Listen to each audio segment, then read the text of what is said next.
Next up, we have Metal Arms glitch in the system any percent. jsand, take it away.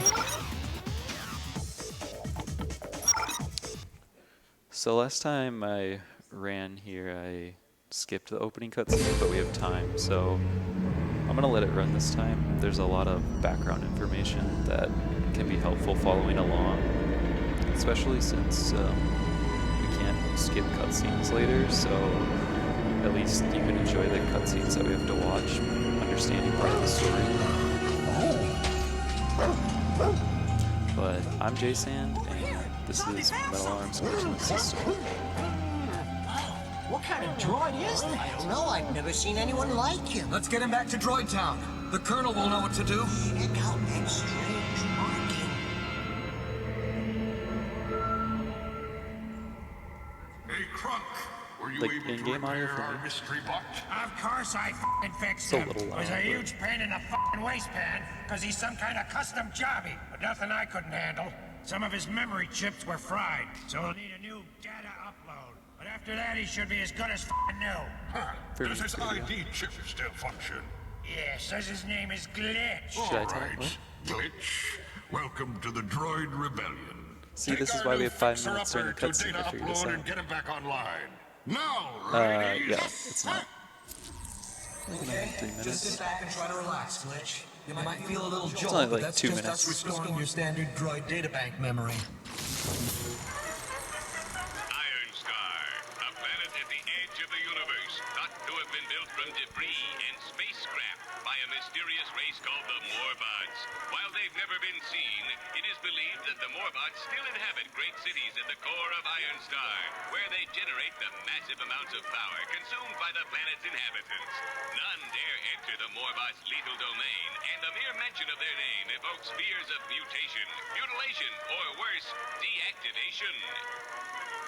Over time, the surface of Iron Star saw the droid race grow and prosper by mining vast amounts of the planet's plentiful ore. The ore allowed the droids to establish an advanced industrial society which thrived for thousands of years, until the droid's beloved Dr. Exavolt attempted to advance droid technology beyond its current limits, but his experiment went terribly wrong. An horrific explosion destroyed his lab and resulted in the creation of a powerful, sadistic military bot known as General Corrosive. The remains of Dr. Exavolt were never found, but his memory lived on to inspire the next generation of droids. The evil General Corrosive rose to power and led his army of mill troops to attack the droids, sending their once peaceful nation into a tailspin of terror and destruction. The droids that remained were cast into slavery in the factories and mines of their mill overlords. Those who refused were immediately deactivated and recycled. As fate seemed to cast a shadow over the droid civilization, a ragtag band of bots led by the heroic Colonel Alloy were able to carve out one last vestige of hope, a single city known as Droid Town. It is here that the droids make their final stand, calling on all willing and able droids to rise up in rebellion before it's too late. Attention! The mills have infiltrated Sector 6 of the mines. All droid troopers report to the command center at once. Attention! Attention! All droid troopers report to the command center at once. Attention! Attention! Now listen up! I need some badass can lickers front and center. The mills have busted through to our side of the mines and are about to come marching their rusted metal chassis into Droid Town.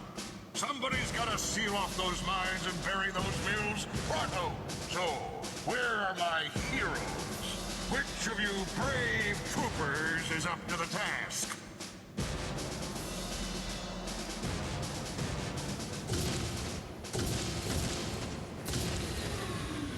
You're kidding me. You two are all that's left. Sir, yes, sir. All the others are already out in the firefight, sir, or they've been, destroyed.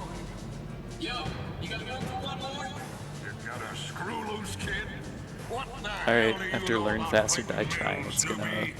fade to black, and then once I gain control, time starts. Learn fast or die trying. Okay, stick with Screwed and Hosed here. They'll show you what to do. And while you're down there, help out whatever droids you find along the way. You can always use some new recruits. Now get them all. There we go. And time. Alright, first thing we always do is switch to a 4-way D-pad. It lets you select different weapon presets, so it makes menuing in the game a lot faster.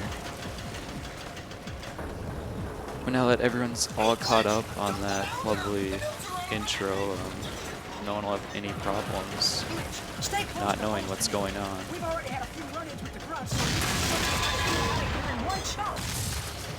A little background on this game. Came out early 2000s. Third-person shooter. It's rated T for teen. The only reason they got that rating was because they used robots instead of real people. Use your left thumbstick to move and your right thumbstick Here I'm to just going to aim. run Jump over backwards these rocks because by I'm that tapping good. the A button once. Actually, there's like a slight chance that one of them gets caught on some terrain. So I'm just making sure they follow me, make it to the button, and push it for me.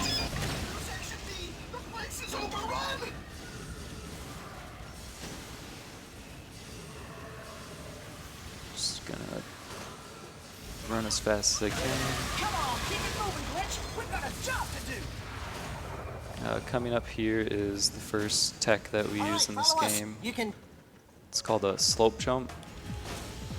And basically what it is you jump while running up an incline, and that actually allows you to jump higher than what you're normally supposed to jump. And it lets us get into a lot of places we're not supposed to later on. And that's like a little 3-second time save doing that instead of following the guys. Here I'm getting in this crevice, and a cutscene's gonna start, and I'm supposed to pop up in the middle of the room, but by sitting in that crevice, the game can't map me. It can't like put me into the center. But because I'm doing that, because I skip that fight and run into the elevator, I can't. If I go on the elevator, it's a sequence break, and that door that just opened for me won't open. So not only is it faster to jump down, but it also prevents the game from locking up. That was a coring charge. Getting a slow door. It's the grenade of the game. They're really strong.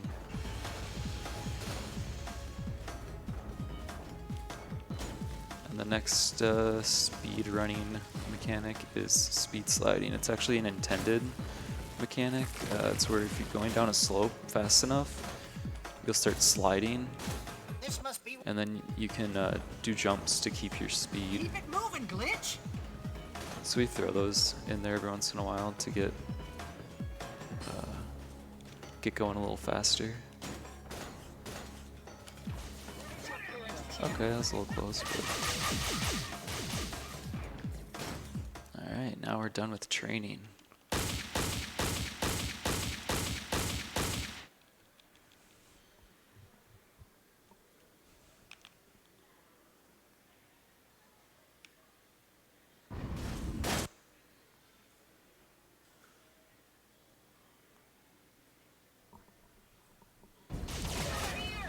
So here I'm supposed to cut those wires. I'm going to skip cutting those wires and run around. Skips having to fight those mills down there. And now I'm taking this shortcut. Due to the amount of old coolant left in the refrigerator, we will be cleaning it out immediately. Here's our first actual fight. Just picked up the spew, which is just the machine gun of the game. It's really inaccurate, so I run up on there. So my bullets don't miss.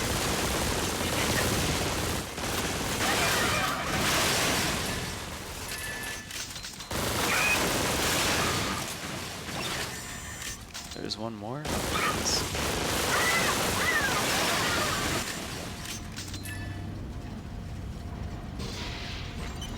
is an arcade cabinet. It lets you take control of enemy units. And I'm actually in control of the guys I just defeated. And I can walk among them because they don't realize that I'm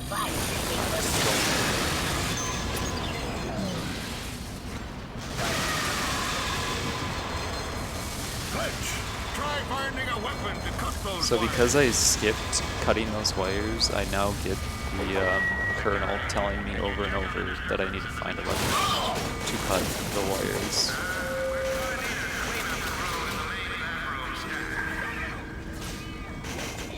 This is probably one of like the laggiest rooms in the game.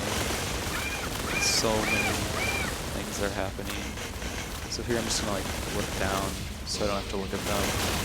Maybe reduce some lag. Try finding a weapon to cut those wires. Viva la Gizmod City! Who's there? Ooh, did I make it? You can press the button and make it to the edge of the platform and fall down while this cutscene is playing. I didn't. So I wouldn't have had to. I would have skipped that whole falling animation.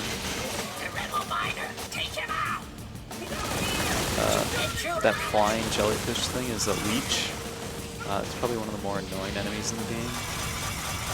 Not only does it do that spin attack, but it can also grab you, pick you up, and shake you. Come on.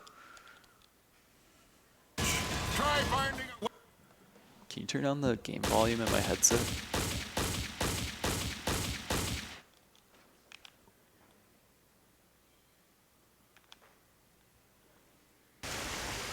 You've got to find your way to the mine entrance. Our spies tell us that there you'll find the main ore processing machine. The blast from destroying that machine is the only thing powerful enough to bring down There we the go. mines. Yeah.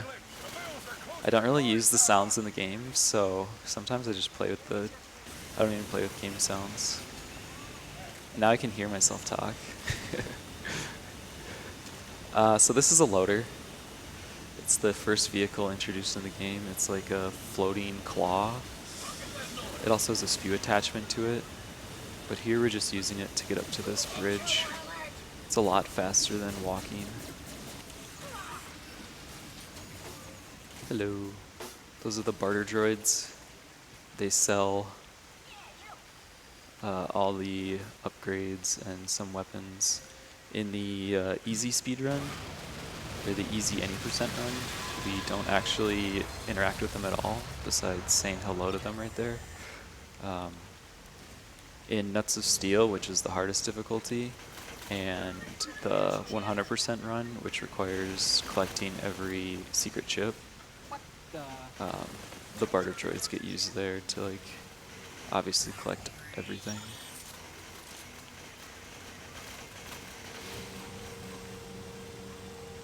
Wait. So I have to place these jetpacks that I just collected on this big piece of machinery. Oh, nice. Little swag strat there, save a little time.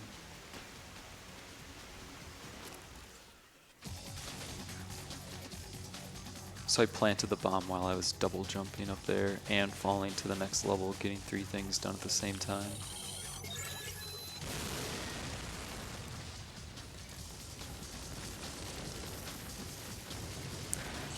Coming up here is probably used to be my worst level. Recently I've started saving a minute. The whole level is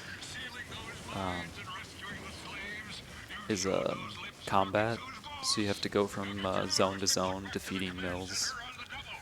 And I used to be really bad at it, and I've gotten better. Maybe I can talk through what I've improved on.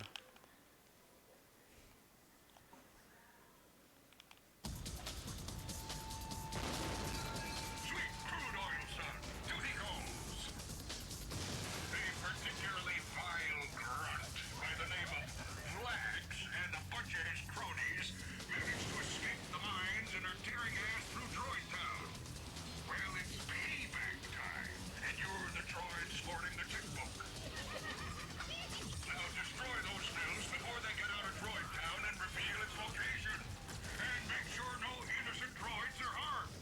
Once your mission is complete, Try. little nut bucket back to the command center. This game has some great quotes. So I finally picked up the weapon that I was supposed to pick up 2 levels ago to cut those wires. And it actually does come in handy later in the game. It's probably one of the weakest guns, but it does cut wires, which is helpful.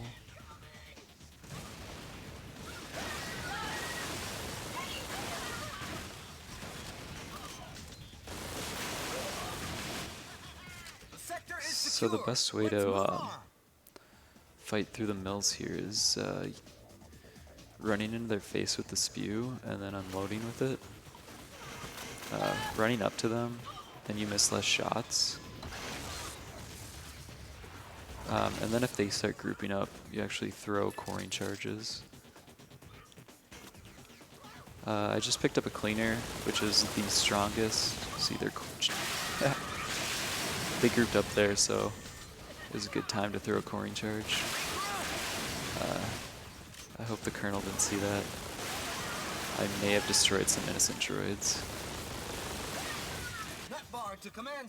But the cleaner is probably the strongest weapon in the game. It's a locking on grenade. You don't get very many of them though, so you have to use them wisely. And we've got them like mapped out through the game when we use them to save the most time.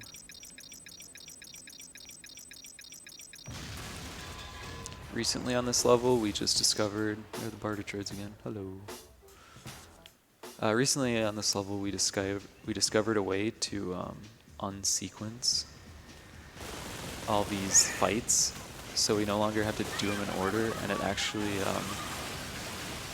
lets us skip one of the fights if done right. It involves a lot of loader climbing, which will get demonstrated later, but right now I'm just using the loader to kill the mills faster and not waste any ammo. This part also kind of shows off the auto-aim in this game. So when you first start shooting an enemy, as long as the reticle is red,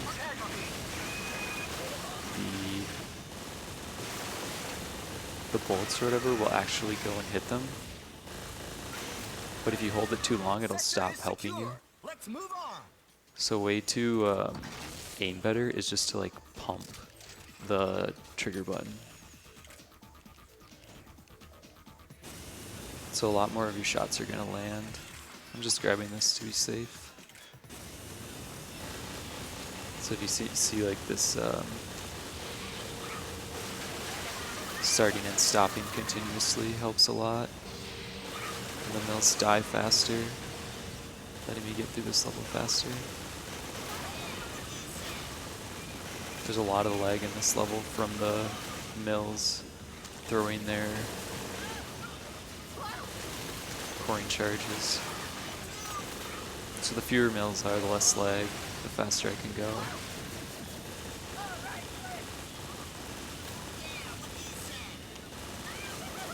And then you can use the claw to grab them, and it does a little bit of damage. So if you repeatedly grab them over and over again, you can kill them even faster.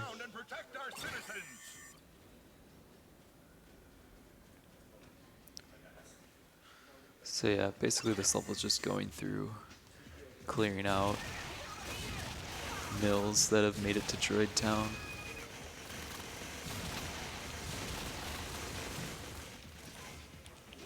Oh, he ran away from my grenade.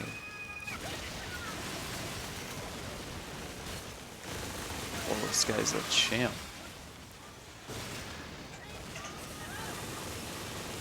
I want to get him out of the loader as fast as possible, so I can just get to destroying the mills.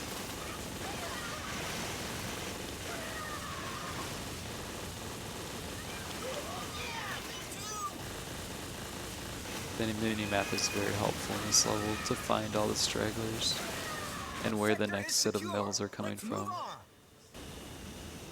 So like over here, I'm basically gonna spawn camp them because I know they're gonna spawn from either there or up there. And seeing where they spawn, I can pre-fire on them and maybe kill them before they even drop down.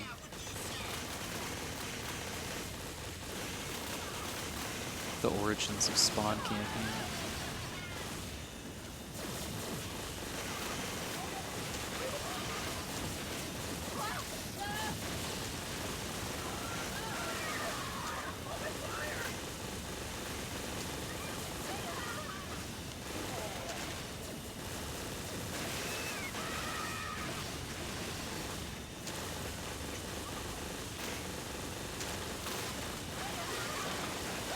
Alright, last wave done. Now the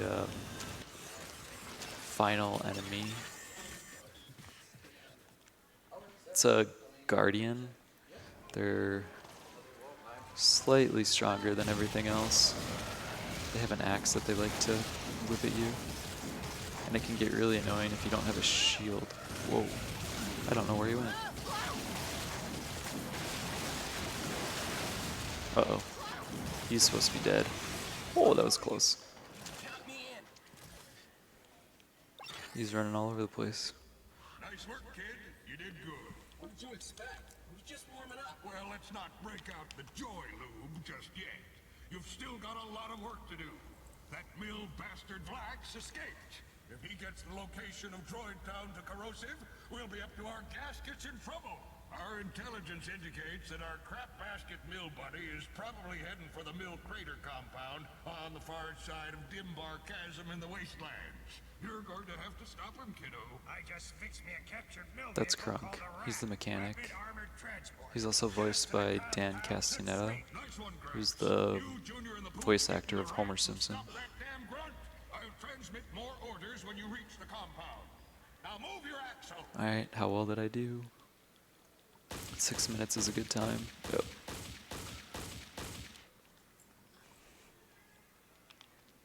It's kind of nice. I can actually see how well I'm doing based off of individual level times that they give me.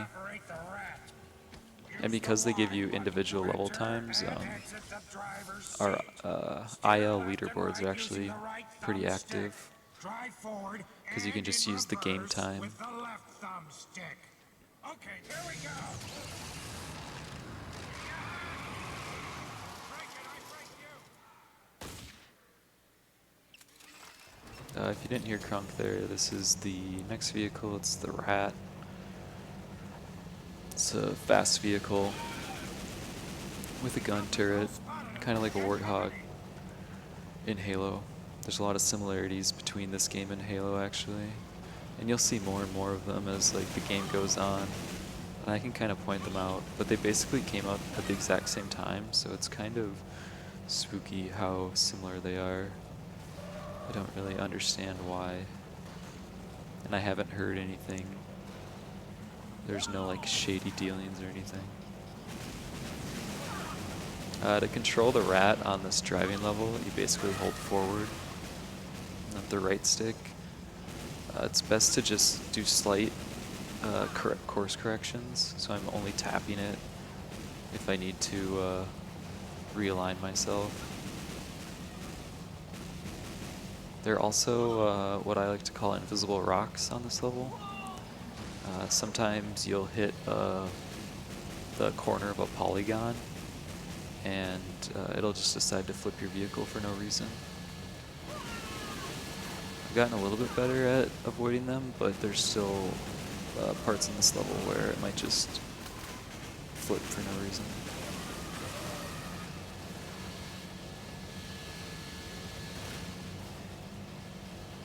That corner right there is exactly why I no longer play this game with Rumble on.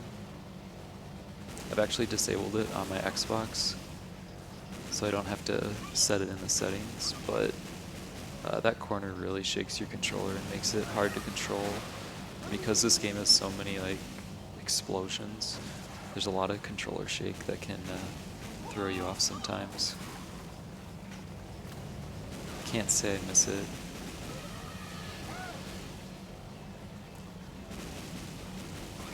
On a casual playthrough, it might be fun. Feel all of the explosions. Oh, and my gunner in the back seat is a robot dog. His name's Zabi. He's not very good at shooting or driving, but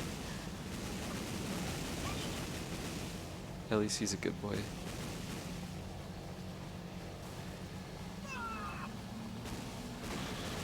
Because I'm playing on easy, I don't really have to pay attention to what I'm driving into. I don't really have to avoid bombs or anything, or worry about the other mill vehicles that are trying to kill me. So it's one of the major perks of playing on easy. When you play on Nuts of Steel, the hardest difficulty, there's a lot more concern over there's an invisible rock. A lot more concerned about your health on this and having to avoid obstacles and destroying or dodging the bombs laid down on the path.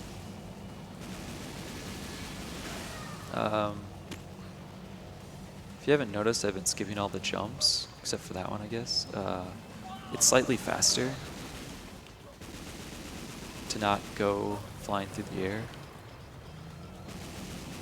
Oh, that was a really good level until I did that. But staying on the ground is fastest. We gotta keep after that rusty nutted pile. Everyone out! I can move faster on foot without you guys.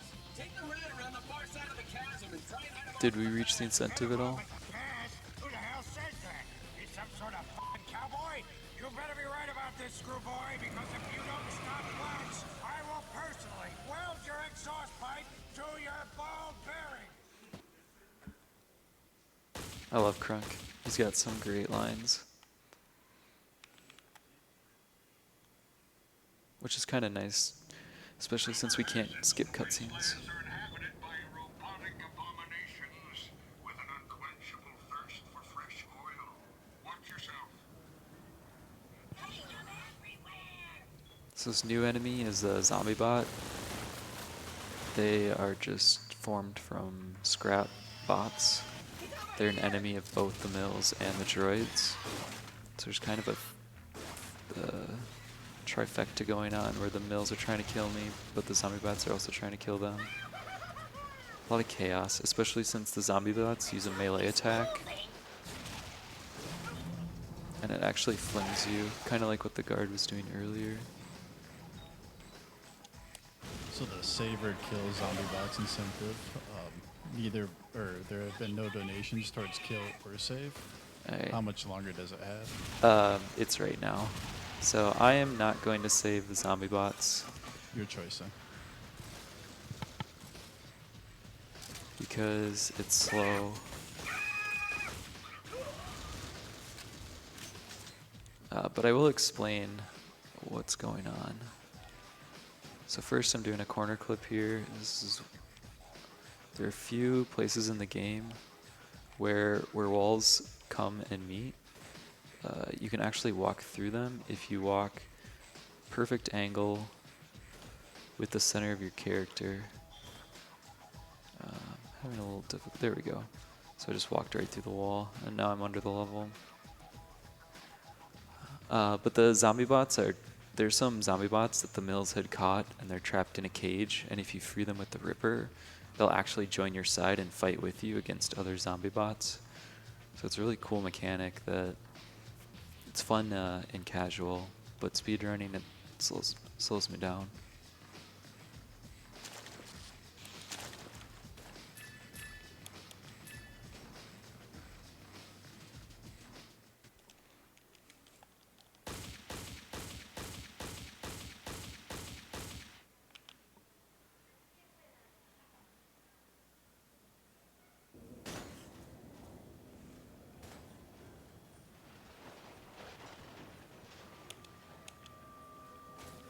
So this is more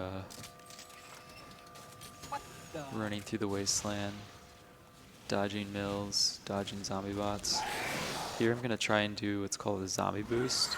Because the zombie bots push you when they attack, you can then use a speed slide to keep the momentum from the push and get across that bridge a lot faster. So here I just set my slingshot to the left pad. I don't think I ever set this down. So now I'm starting to create my quick selects for use later in the game. Raise your clearance, champ. Ooh, almost missed it. I just picked up the scatter blaster. It's the shotgun of the game. And then earlier I didn't explain the rivet gun. It is the sniper of the game. And then as you play through the game, you can get upgrades on each gun and they can get stronger and stronger. In easy, we skip a lot of the upgrades. Some are like forced on you. So like the rivet gun will be upgraded all the way, and as it gets stronger it has new abilities. So like the level 3 rivet gun, actually when you shoot your projectile it sticks in them. And then if you hold the trigger, it charges up the projectile while it's stuck in them. And does more and more damage the longer it's stuck in them. I'm just trying to jump over this gate here. Ooh, did I do it? There we go. Nice. That can be tricky sometimes. In that room a bunch of zombie bots spawn, and you're supposed to duke it out with all of them. But that's really dangerous and really hard, so we just jump over the fence. What's your name anyway? Wow, no one ever asked me my name before. Huh, I'm Moser. So just like Mills, the droids also have different types of droids. So there are special levels in the game where you play as a different droid. And this one's name is Moser. He's voiced by Patrick Warburton. He is the voice actor for Krunk in Emperor's New Groove.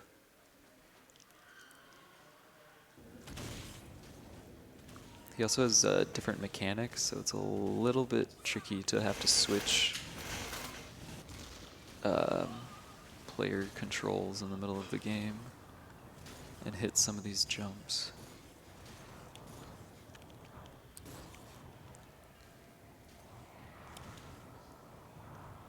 Ooh, okay.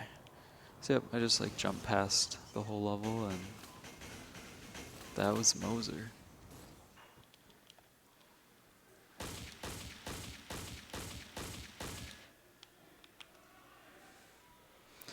Upcoming's the first boss of the game. There's actually only 2 bosses of the game. There's planned to be 3, but the second boss didn't make it in time for the game's release. I really wish it would have, because the boss fights in this game are actually really fun. So I'm going to start by damaging him with the scatter blaster. Just saving some rivet gun in case things go pear-shaped later. So when you damage him enough, he opens his mouth. And then you throw a coring charge in it.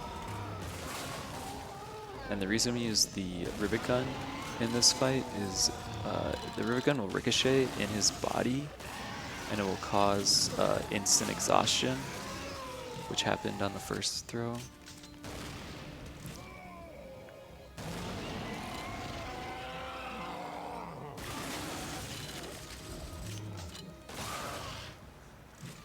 Okay, I needed that one.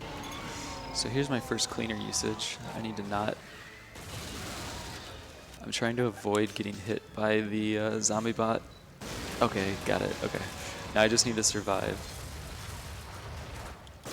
So it's really good to do that boss as fast as possible, because if it takes too long, you get 3 zombie bots also on top of you while you're trying to throw a coring charge into his mouth. Whew.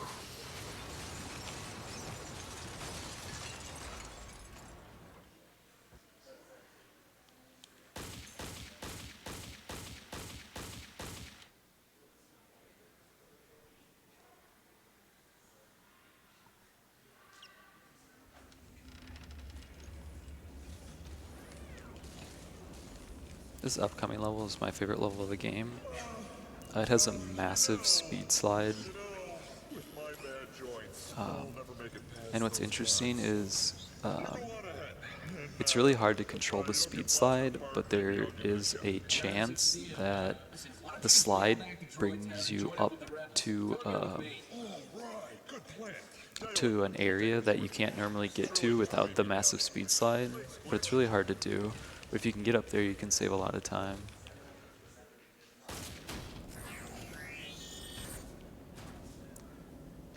No coring charges. That kind of sucks. It's okay. So we just get out of bounds. And I'm getting up to the point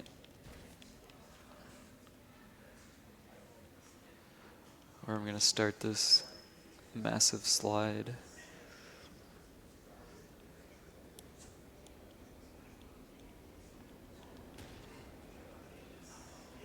In preparation for this marathon, I actually ended like 3 runs by making it up there. But once you get up there, it's really hard to... Alright, I didn't get the slide. You get up there with that speed slide, so I'm going to do the normal way, which takes advantage of a slope jump.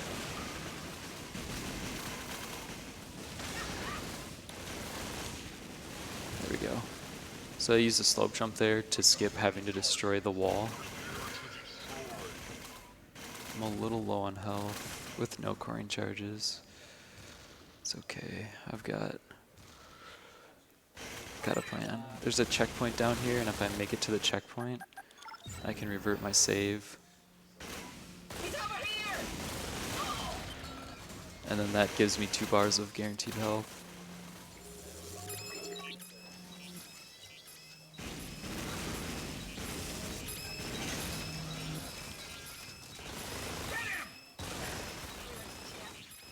I've been working on this part too recently. Oh yeah. Normally I have to line that up and it's kind of hard, but I've been working on hitting that without doing any setup, so that felt good.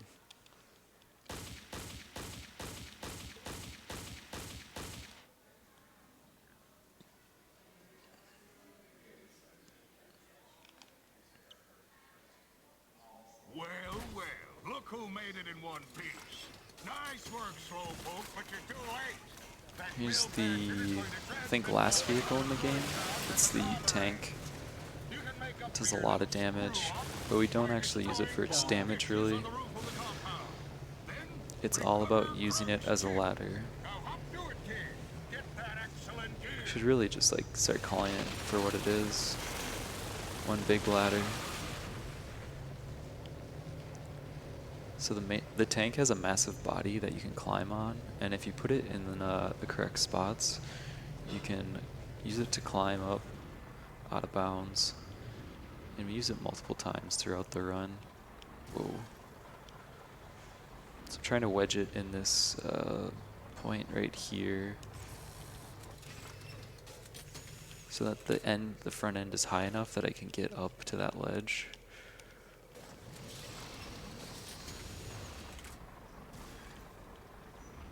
There we go. So yeah. Ooh.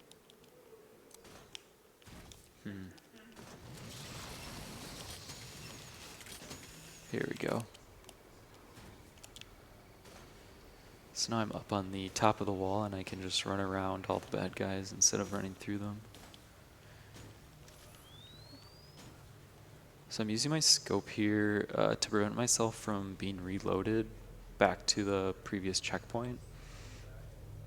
If this game detects you're like loading too many areas in, it will boot you out of wherever you are and reload you. But having the scope out prevents that from happening. So we use the scope a few times throughout the run so we can stay out of bounds when the game doesn't want us to be.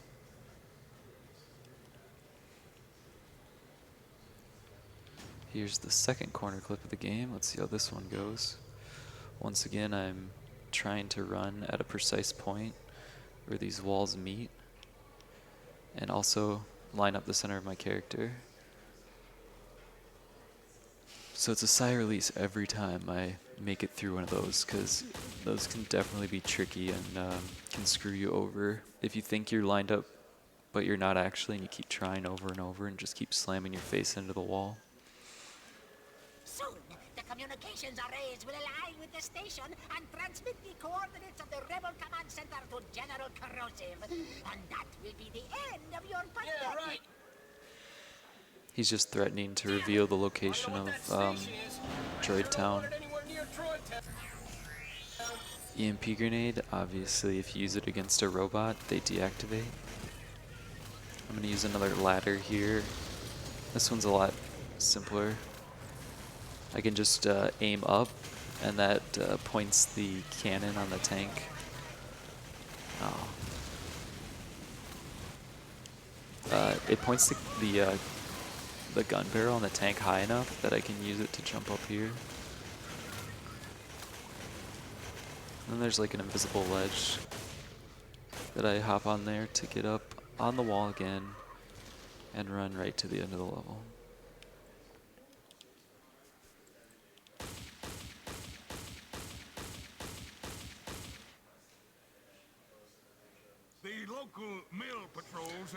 This is the worst level in the game. It is a speedrunning nightmare. It's a turret defense level that has a timer on it, so I can't defeat the enemies faster. I just have to let the timer count down until it hits 0. So it's a guaranteed 5 minutes of unable to do anything. So if you have any donations, now would be a good time. Otherwise, I can just kind of explain the mechanics. I'm going to take that as a no.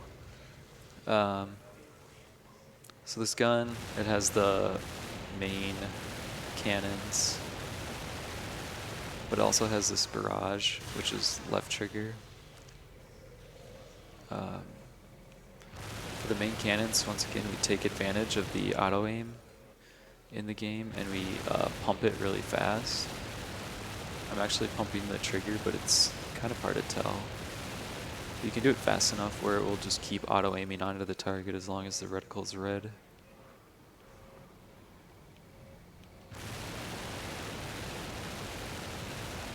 Recently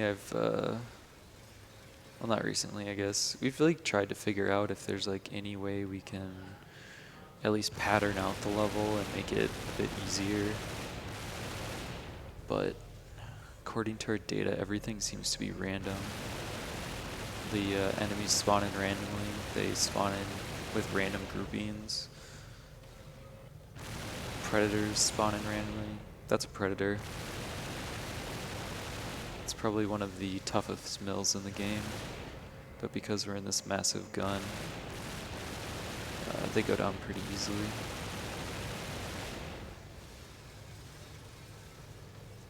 I don't actually think there's an instance in the game where we take out predators in a normal fashion. We just avoid them at all costs.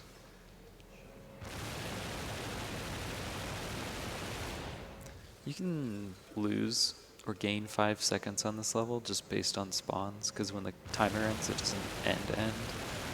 It just kind of like gives you a general idea of when the last wave's spawning. But there's nothing you can do to actually get the faster time. You just have to hope that spawns work in your favor.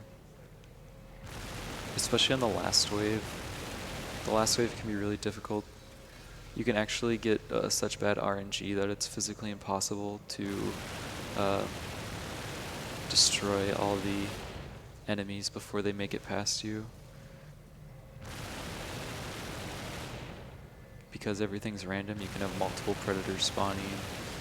You can have multiple large groups of rats spawning. It's not fun. Luckily this level is pretty early, so if I'm going for like a PB, I can just reset if I don't make it through.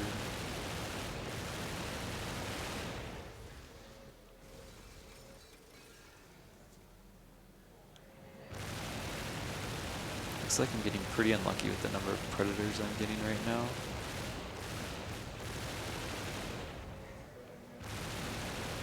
As long as they all spawn now and not later on, that would be great.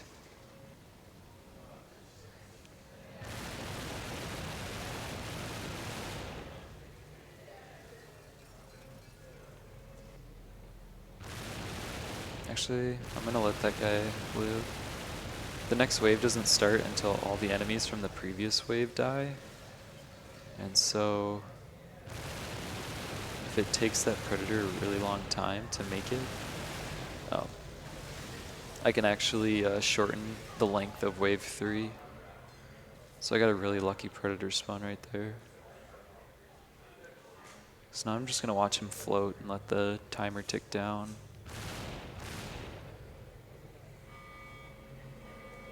Just destroy him right before he gets through. So now I only have a 50-second wave 3, and you can get up to like a minute 10 wave 3. And the number of waves that spawn is dependent on how much time is left, so. I also haven't been using the left trigger cannon because you don't need to in the first 3 waves. Because they're so easy. But now here it's required because you can get sets of 4 rats that spawn back to back. So there I got a 4 and a 3. Alright, I got a double. It's really lucky to get singles and doubles. Mind if I read a quick donation? Oh yeah, go for it. Alright, so from Le Petit Equipe, it say Je suis ici grâce à mon pote Yanguse. I think that's French. I murdered it, but can I get a Google Translate on that? And then sure. Hell yeah. Sure. Oh. Hello, random predator.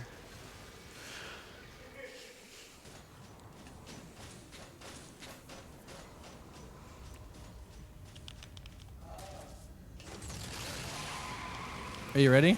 I'm ready. Lay it on me. So apparently that said, I'm here thanks to my friend Yangus. Thank you, Yangus. Yeah, it was French, by the way.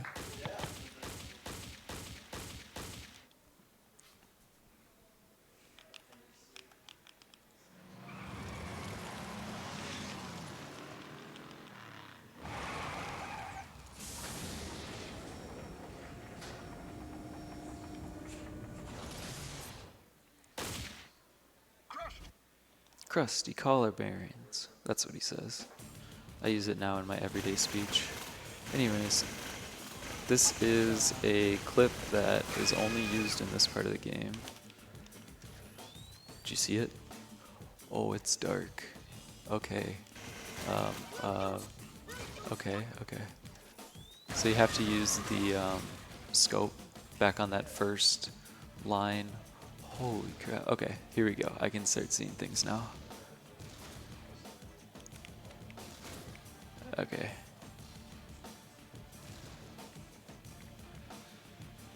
But yeah, that clip through the panel is really tricky because you can just run off the edge. So you basically have to clip and then instantly fall down.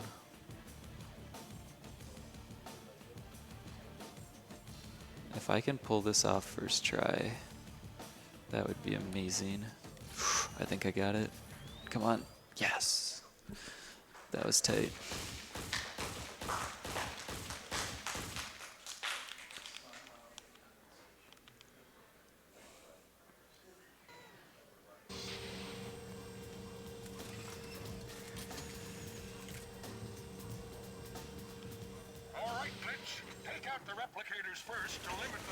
Alright. I've been having issues with this slope jump recently. I don't know why. It's probably one of the more basic slope jumps in the game.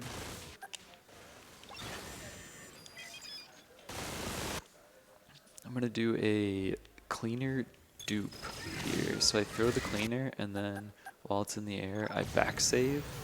And the cleaner actually finishes flying through the air and will damage the enemy, so he only takes like 1 hit. And then I have the second clinger for the second guard. And save a lot of health and a lot of time. There's a few wonky things we can do with the back saving, but... Alright, I have to use the claw hand grip here because I need to open the door and exit the bot all at the same time. Oh, I didn't do it. So I have to jump up here and I can actually press the button through the wall. And if you're really good, you can hit both X and Y at the same time, which apparently I'm not.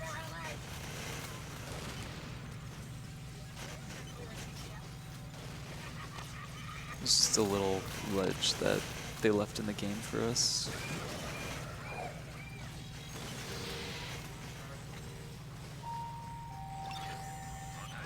Health for safety.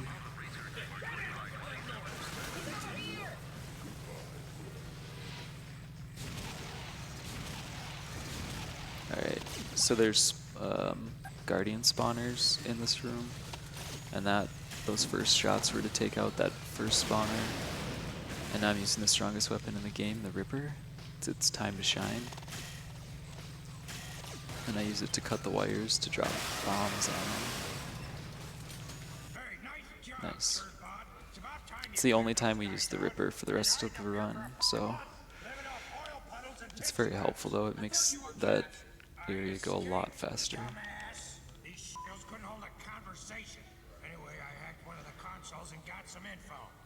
This is my favorite cutscene. Krunk's got a lot of snarky comments. Something about the Morbots being gone and they're trying to find out where they went or something. It also looks like Corrosive was using all our ore to build some sort of space station. My guess is that they're planning to get the out of Dodge. Space station? So that's where Flags tried to transmit the location of Droid Town. Way to piece it together, Dick. You find my Morbot power chip yet? Because I know for a fact that Corrosive wants it to get into the Morbot region. I went 0 for 2. No chip and no zombie. That mutt is almost as useless as you. He lost himself. Now jump up here and let's go get that chip. I can't. It's too high. It's too high. My head fell off. It's always something with you bots. Okay, I think I can get through up here. I'll see if I can go around and... They basically did everything they could to make this game rated T for teen. They just beeped the swear words, and they made it they made robots, so there's no blood and gore. Halo technically did start T.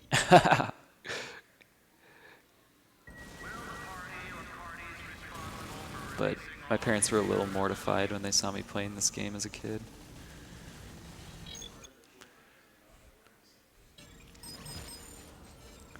This is Krunk's level. We get to play as Krunk. He has a control tether, which allows you to take control of enemy bots. Oh. Oh no! I just got bounced.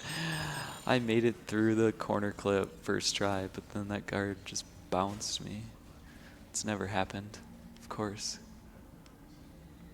Now I have to struggle. I made it look so easy the first time. Okay. See, he's not there this time. But the control tether lets you take...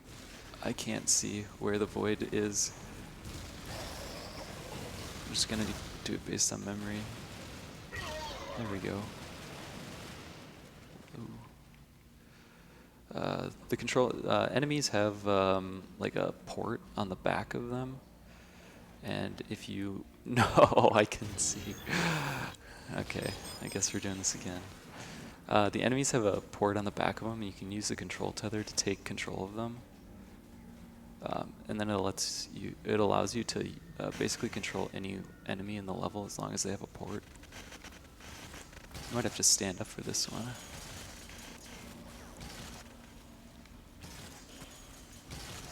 Yeah, this corner clip can be really tricky.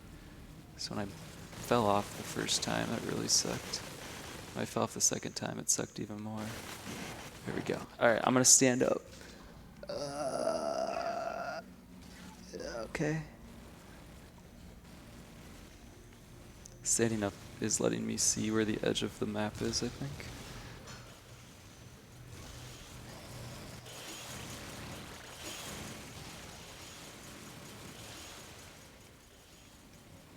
There we go. Now I can see it.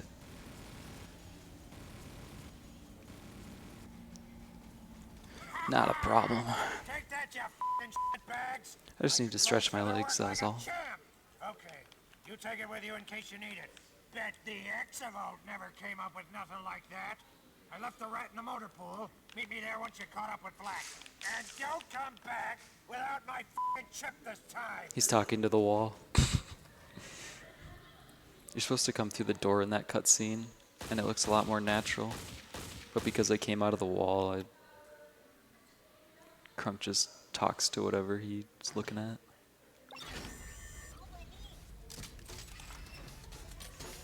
Hello.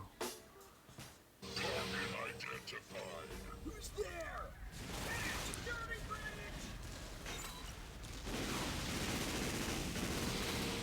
So this is gonna be it's gonna be a loader climb. Because the loader floats, it can actually climb walls because of the physics.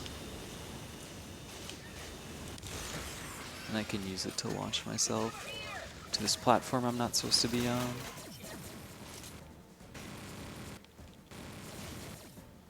You're supposed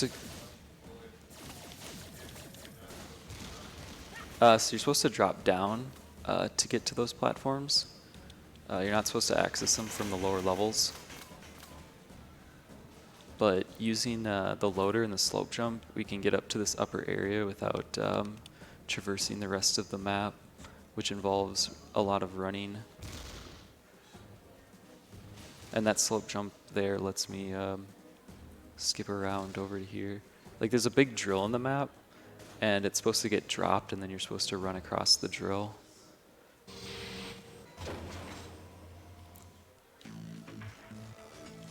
We'll just skip all that. As I can see, still no mutt and no chip. I was on Flax's chassis the whole way here. He didn't come through here? You'll never catch me, you rock-cooking miner! Oh, me! Add my rat to the list of things you lost me today! What the were you doing back there? Screwing your little toaster friends?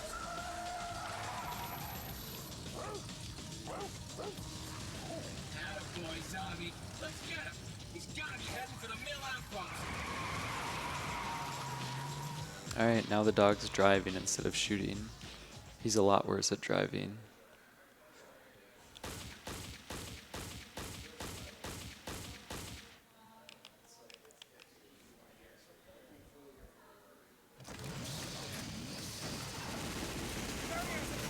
This is basically an auto-scroller because I'm just in the gun turret. So the only thing I get to control is preventing enemies from running into us. That's the guy we're supposed to be chasing, but I can't do anything to him till the end of the level. So it's a waste of sound. There's gonna be a lot of shooting in this.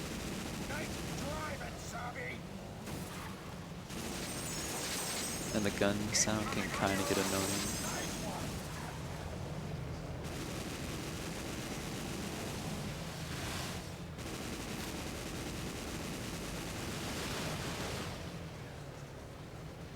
So far, so good, Zabi. But if you notice, he's driving a lot slower than I did earlier. This level could be done in half the time if we just switched drivers. See, he can't do it. Right turns are difficult. He has to make 3 left turns to make a right.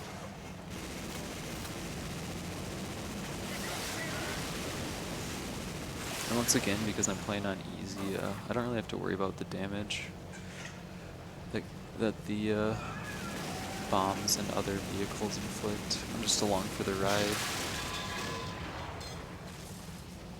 I've actually worked on doing this level blindfolded. Maybe my next marathon I'll do this blindfolded. Because like Crunk has those the audio cues, and I just need to look in like just know 2 directions, I think. I need to look straight and left. I can do the whole level just like this.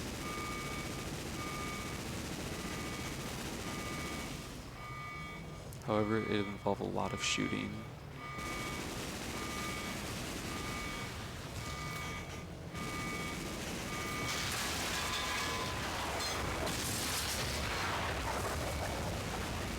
So Zabi's AI is like a drive-by-wire. So if he gets off of his line, he becomes like an exceptionally bad driver. And there's actually a chance to soft lock coming up. They're attacking from the right.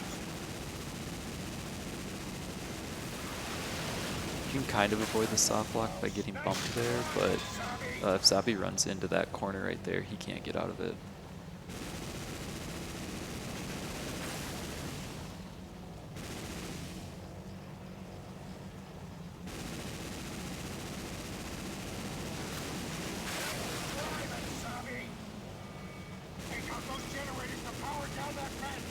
So that's the left look that I would need to do if I did this level blindfolded.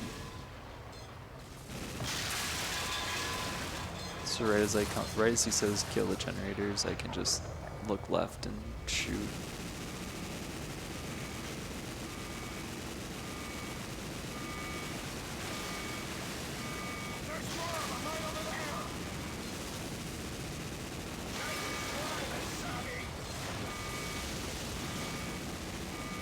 Alright, we're coming up to the end of the level. We catch up to the mill flax, and we have like the shortest, briefest boss fight ever for a character that got a name and a story arc. He dies really fast, probably because he is just a mill. Basically now I can do damage to him, and once I do enough damage, he jumps out. And he dies in one shot. You kept the location of Droid Town a secret and got Crunk's Moorbot Gateway power chip back. Now get your butt back to Droid Town. It's time to put that chip to use.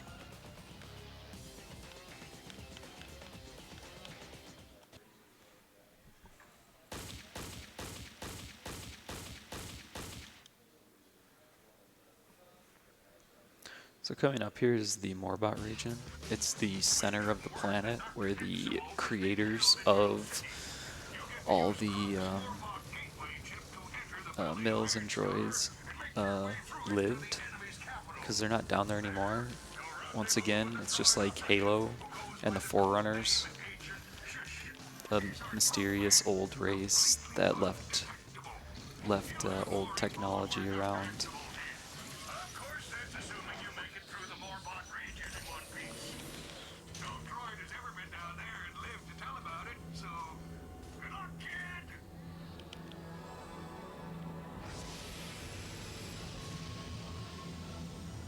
And of course, their old technology is more advanced than current technology, so everything looks super spacey.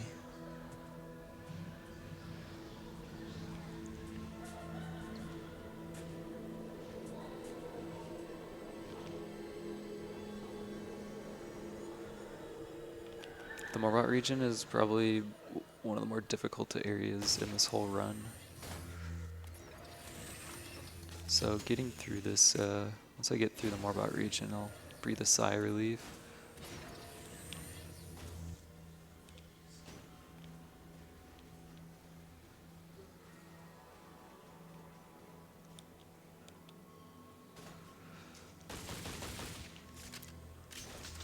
Taking out the leeches so they don't grab me and shake me.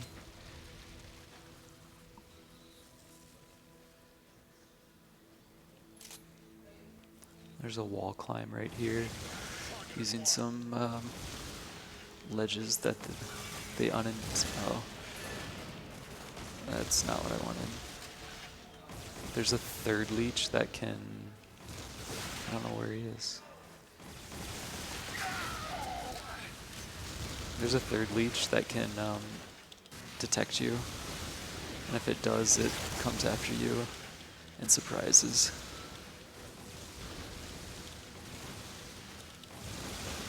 There we go. So yeah, I'm using like the cool aesthetics that they left in that actually had some points you can jump up on. Lets me get over and just run right to the end of the level.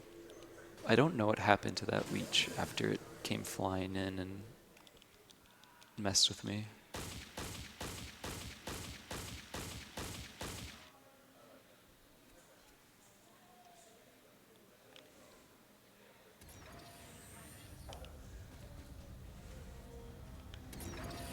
This level, when you play casually, you get to control one of those large predators.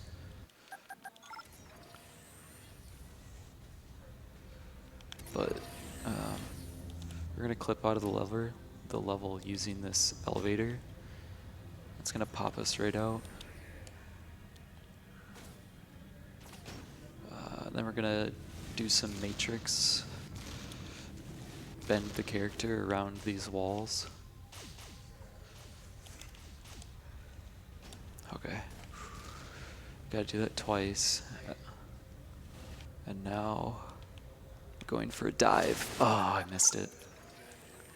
There's a gap in the kill plane right next to where that feature is coming out of the water.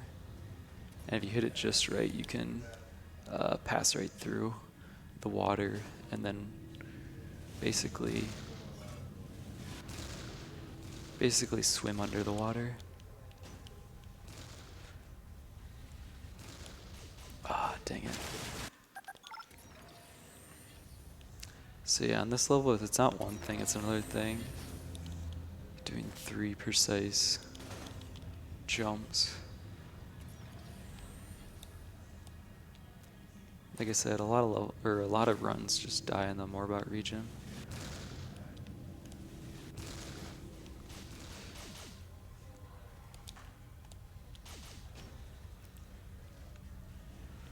If I don't make this one, there's a backup strat that I can do. But, yep, okay. And now I'm under the water, where no robot should be. And there's actually a weapon upgrade that I can grab through the floor, or the ceiling for me, and then jump right back into the level. So as the control tether upgrade, it just allows you to take possession of enemies faster.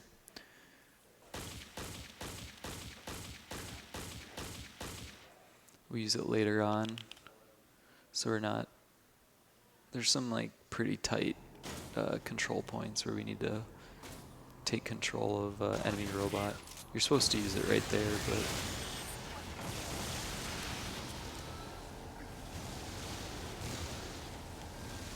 we'll just run by him.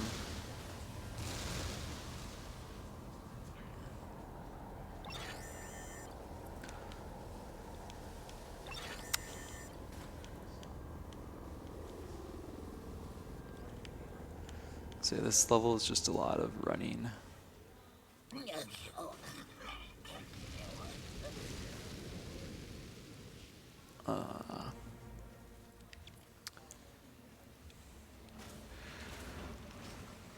If there's any donations, now would be the time.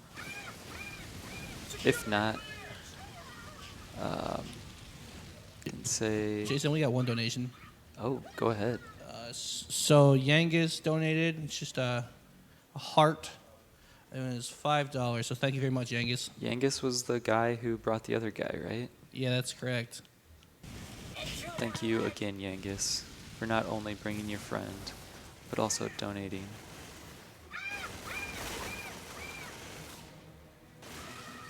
While I'm just running through, I'm gonna take the time to plug our speedrunning Discord. Someone in the chat might link it, but there's about 5 of us who run this game, and we would love to have anyone interested stop on by our Discord and ask any questions they might have.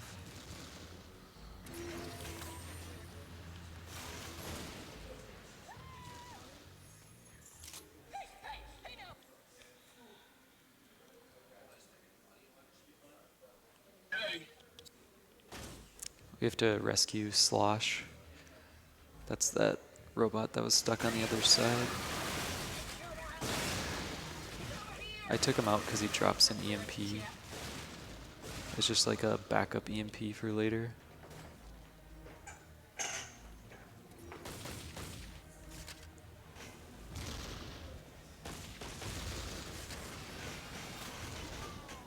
Whoa. Not ideal, but that'll work. Shooting those things actually, like, I don't know, you saw it, like, launches them and kicks them out of their loaders, which I need to use to grab that object to drain the water to free Slosh.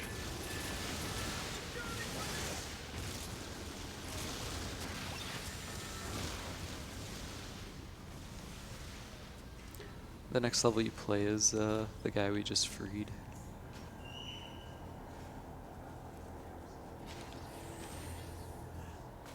And it ends this difficult section, which with probably one of the more difficult clips in the game.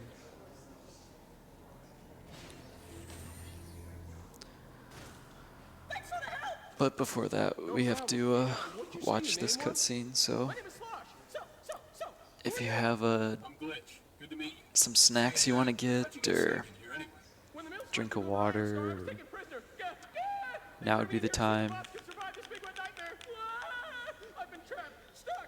This is usually the point of the run where I like get up, stretch, refill my water.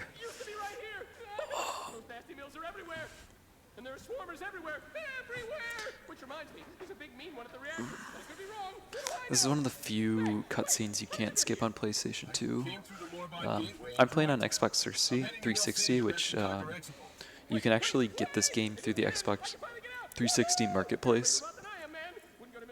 It has the fastest load time, so it's the second fastest full run console.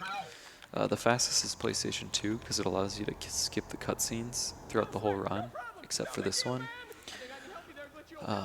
But the reason a lot of us don't play it is it feels really bad because it was ported in by like a third party for PlayStation, and the controls don't feel right. They're like slightly lagged. So there's only one guy who runs on PlayStation 2, and so he gets the de facto world record because of it. But that's okay.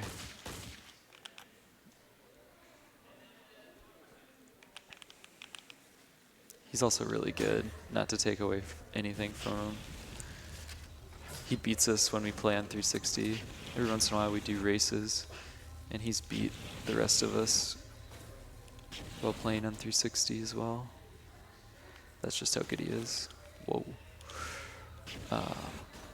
So Slosh has different mechanics, and it allows us to do this really weird clip where we back into the corner, and then you hold forward, and then while holding forward, he actually walks backwards through the wall.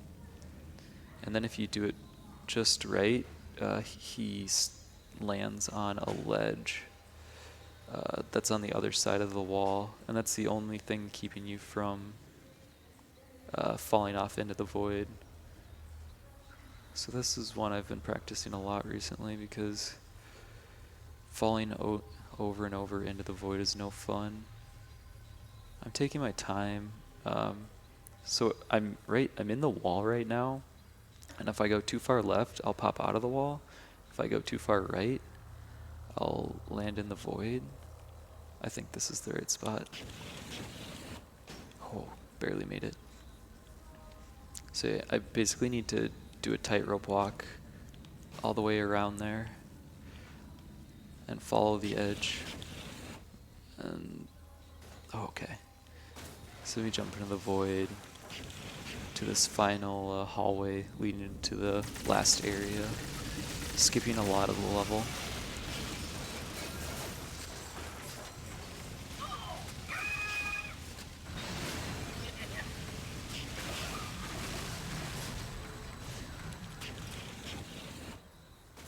Alright, that was the Morbot region. I only had issues on iPredator, so that went a lot better than expected.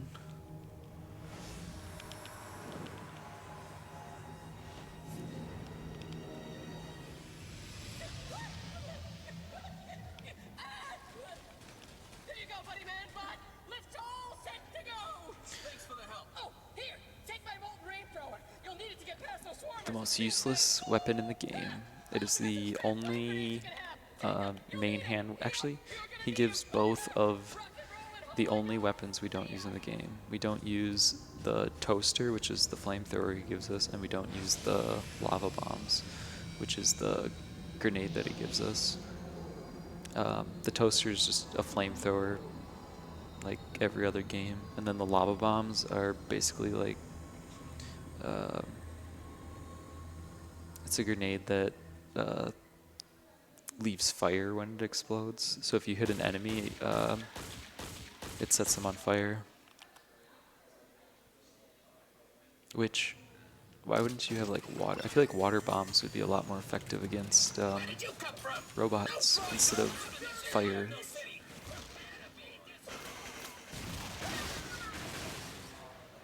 So I'm just gonna run for my life here. This level is my favorite to play casually because there's a ton of enemies, and so you can use all the different tricks to take them out. My favorite being control tethering a Titan and using that guy to defeat everyone, but once again, because we're on easy, I'm just going to run through and tank all the damage.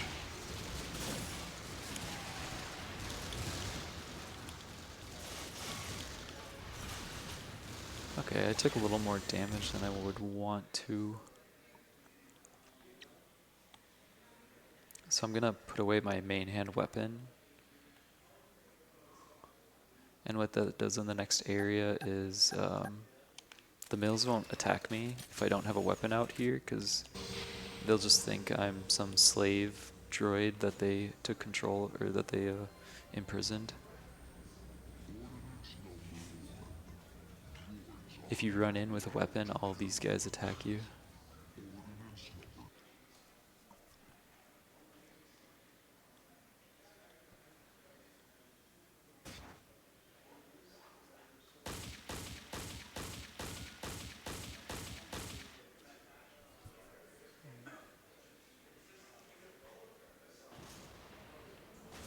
On my way.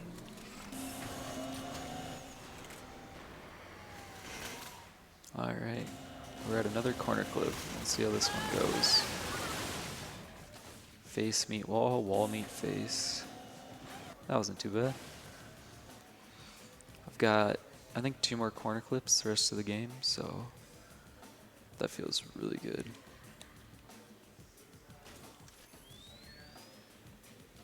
Taking out the scope so I don't deload and get sent back to the checkpoint.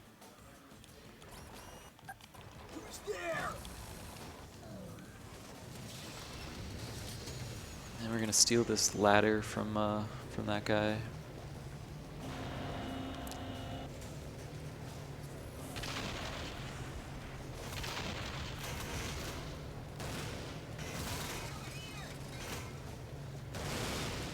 Once again, tanks are ladders for this reason. I'm just gonna hop the fence.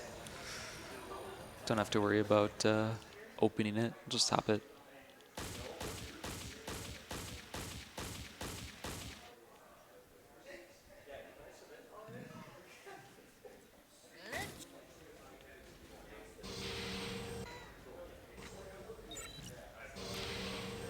Coming up is the introduction of the wrench. The wrench is the most broken item in the game, but you're only given it 2 times in the game. So this is the only level that we get to abuse the broken mechanics of the wrench. And I will demonstrate like this. So there's a wall in front of me. If I run at the wall, if I can see the wall, I'm gonna stand up again. If I run at the wall and then deconstruct myself right before I run into the wall, I'll lose my hitbox and I can just pass right through the wall. So the wrench just allows us to run through any wall in the game. I missed my jump there. I didn't see where the edge was. That's okay. We'll get there. I've been doing really well so far, so a little time waste isn't too bad.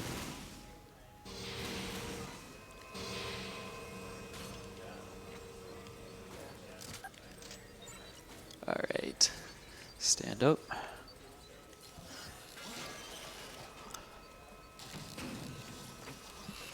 I was looking for brightness setting on the TV.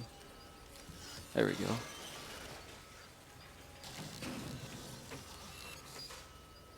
Okay, I just have to remember. Dang it. There's an edge there and I have to jump right as I get to it to jump into the next area.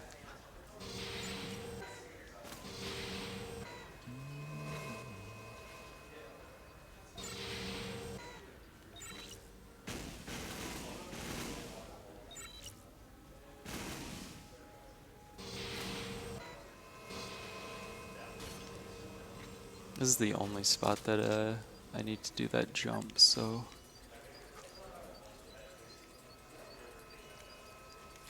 Oops.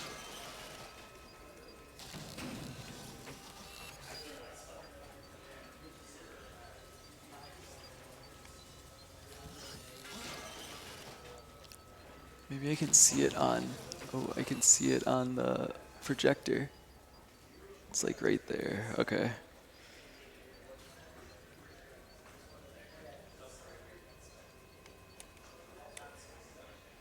Yeah, I jumped too early. If I jump too early, I hit my head on the conveyor belt that's above it. So I really need to jump right, right where the ledge ends. And I really hope the stream doesn't have like super bright, isn't super bright, so everyone's like watching me fail as I miss the edge. I'm just like, no, just jump right there. The edge is right there. I'm like, I can't see the edge. Oops.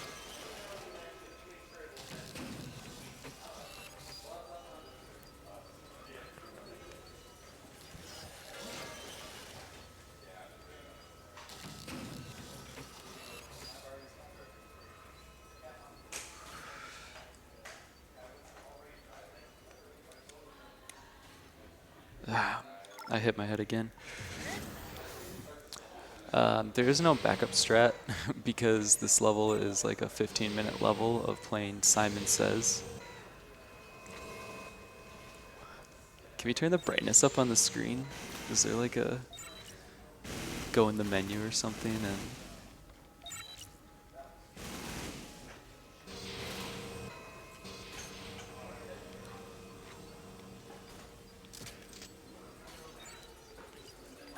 can I like menu here? Is this? Are there buttons back there?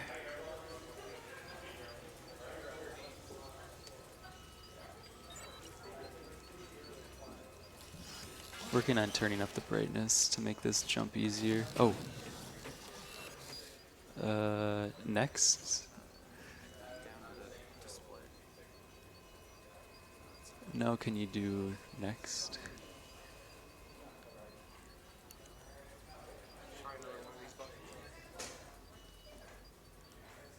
No.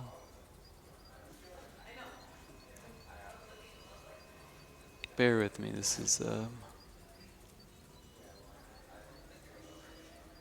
oh, there, yeah. I can see it. Alright, so there's the edge that I'm trying not to fall off of. And there it is. Alright. It's a lot it's a lot easier where you can see the point where you're supposed to jump. Easy. Alright. Now yeah, first try. Whoops. We'll call it first try with the brighter TV settings. Alright. Oops. So I'm going to do one last wall clip with the wrench here.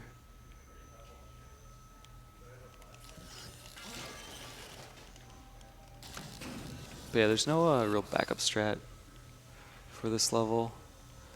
You have to do a bunch of like stoplight, green light. Simon says you play a bunch of like games with the mills.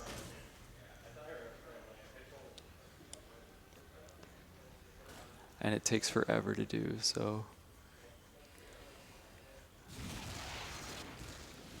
The reason those droids are shooting at me is because they're spies. And I've infiltrated the spy factory and stole their spy chip.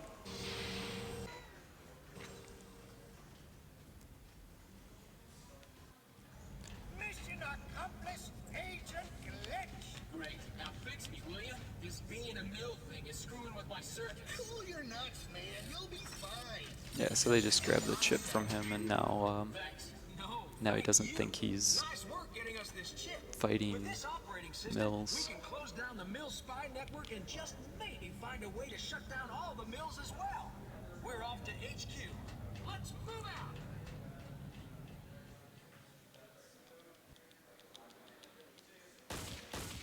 That was a little rough, but that's why we add time to our estimates.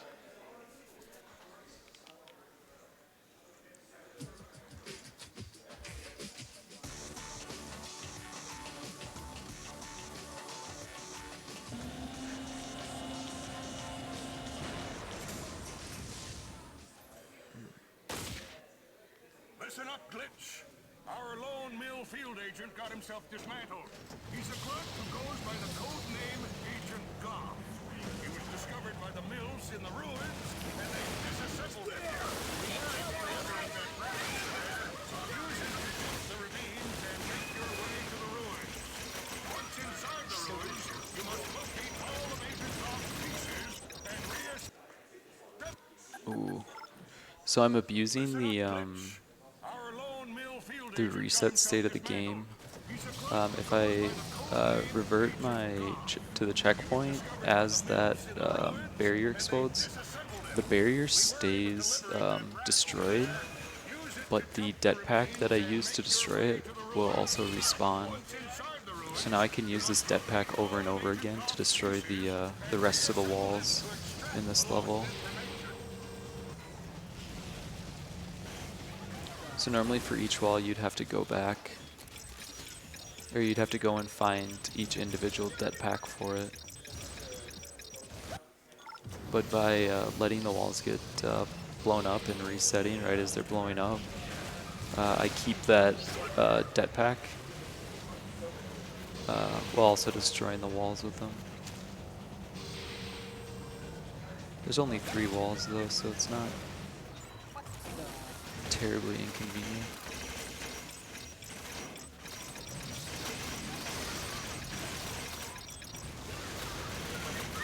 There's a really cool task of this level that uses some barrels to launch Glitch up really high, creating a massive speed slide, which allows him to jump that gap without the rat. I don't know if any human will be able to do it someday, but that'd be pretty awesome.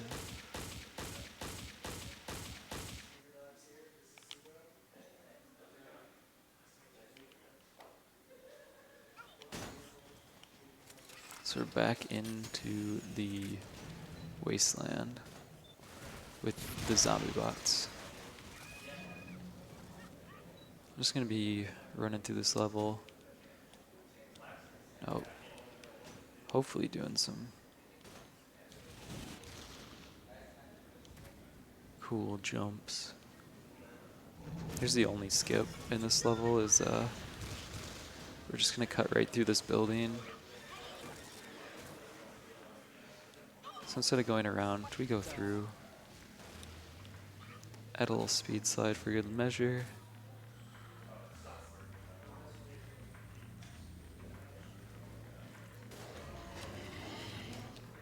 Okay. That jump can go wrong. Terribly wrong.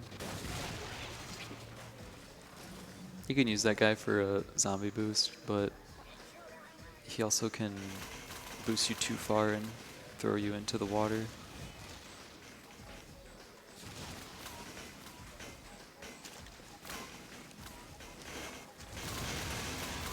Once again, just cutting some corners, get to the end of the level faster. Collecting rocket ammo.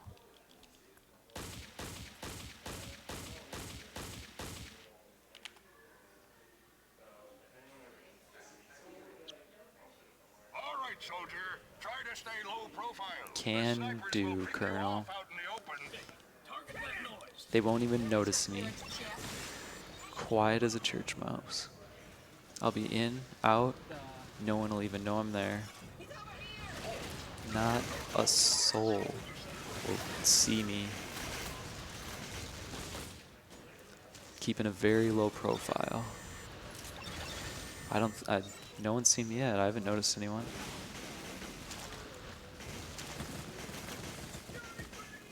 This is like the best stealth I've ever done in a stealth level. Wow. Metal Gear Solid up in here.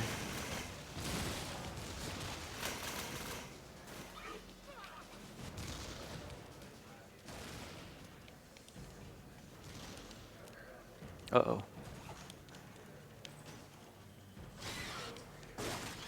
Okay. There's some zombie bots that come out there. That of course don't notice me, because nobody sees me. Keeping a low profile.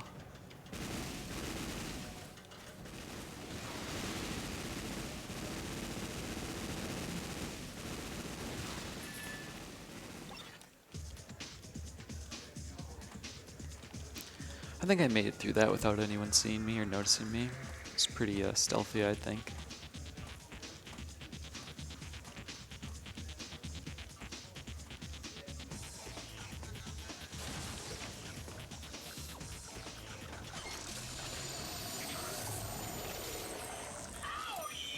Name's Glitch. Agent Shush. Agent Shush. A true fighter for the cause. In the trenches, fighting hard, dishing out pain and destruction. Yeah, he sure is. Oh, yes! Oh, man! You have an info dump for me or what? Excellent! Our captive comrade was taken to the Mill City Tower, and it's gonna take power, firepower, to bring that bot back in one piece. Do you have what it takes, trooper? Do you have what it takes? Yeah. Now you'll have to go it alone. Yes, you will. Because Agent Golf don't sign on for no suicide missions. But you got to believe in yourself. But that's the place to start. And head for the tower at the center of the city. Find Agent Shush. He has the means to get you through.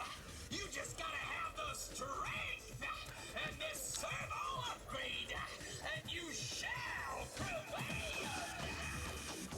So that's like one of the charms of this game, is that like even minor characters get like so much character put into them with like the voice acting and dialogue. Like that's all we see of Agent Goff, and they made him some preaching spy, I guess. If you hear Agent Shush's theme song, it'll be nearby. And stay out of sight. This grenade right here is the coolest grenade in the game. It's called a recruiter grenade. It basically makes any enemy join your side and fight for you against their allies. This, of course, is a corner clip. Oh, I made it. Oh my god. I thought I didn't make it, so I started reversing. But yeah, so the recruiter grenade is really fun to use on a casual playthrough because you can basically recruit any enemy. So if you're fighting like a lot of Titans or Predators, you can just have a whole army of them on your side.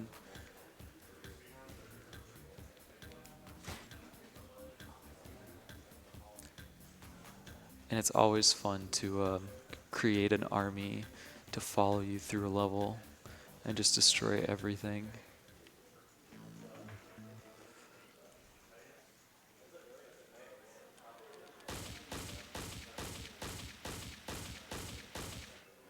It's like one of the great things about this game is that each level presents you with a problem, and then they give you a ton of tools to solve that problem in different ways.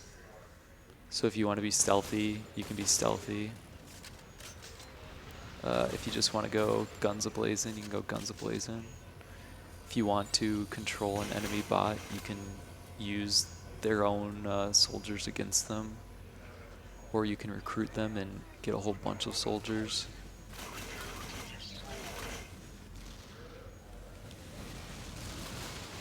Get a little speed slide off of this slope.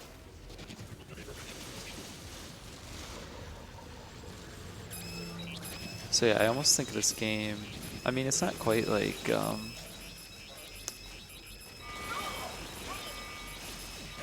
new Mario game, Super Mario Odyssey, where you can use the cap to solve different problems, but it's like the same idea where you're just presented with a ton of problems and you have so many solutions, so many different solutions to solve those problems. I'm just going to recruit the Titan right here just to reduce the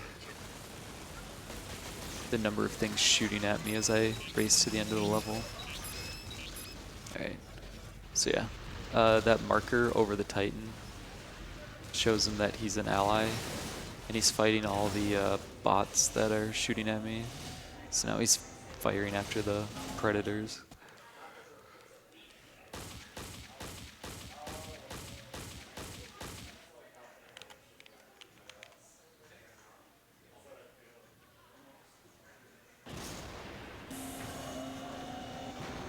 Alright, this one's for you, DJ.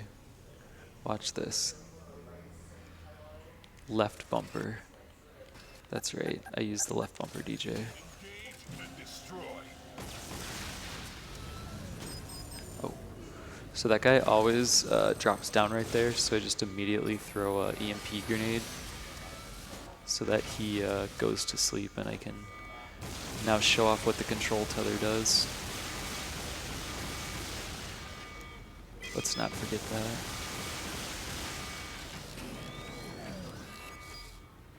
So yeah, getting the upgrade control tether is kind of important for that part, just so you're not taking forever to take control.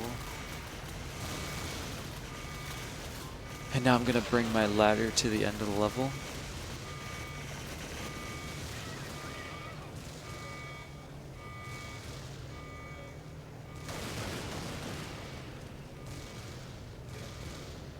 So for anyone wanting to learn this game, left bumper is an auto switch to control tether. Thank you, DJ, for reminding me 50 times, because I forget every time, and I menu to it. And it saves a ton of time not menuing. It's actually really important to get your presets made, because I basically haven't had to menu much to select weapons at all. There's some, but it's not as much as it could be.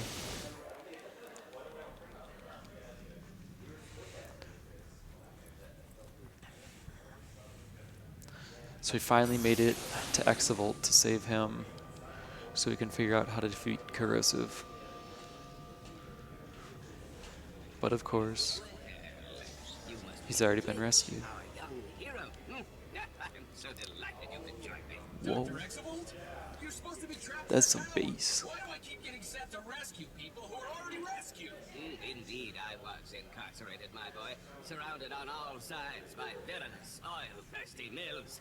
But by using my superior intellect, quick wits, and the fact that they are utter buffoons, when an opportunity to make good my escape arose, I took it, and fled to the very spot where we now hold this inane conversation. I must ask you, by the by, however did you get into Mill City? An apologist. I have just the thing to make our escape. So yeah, you can see why PlayStation 2 is the fastest console, because some of these cutscenes take a little bit of time, or quite a bit of time. I think it's like a 15-minute time save by just skipping cutscenes.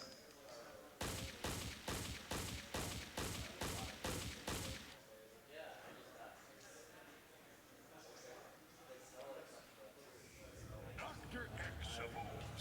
Sir, it is a distinct pleasure to finally meet Well, I can assure you I am equally pleased to be here. At the risk of sounding impatient, Doctor, duty calls. We need your help. Since you originally created General Corrosive, we thought you'd have information that would help us defeat him. Oh, I know all there is to know about the General. Spectacular! I knew it! Droids, our luck is about to change! Uh-oh.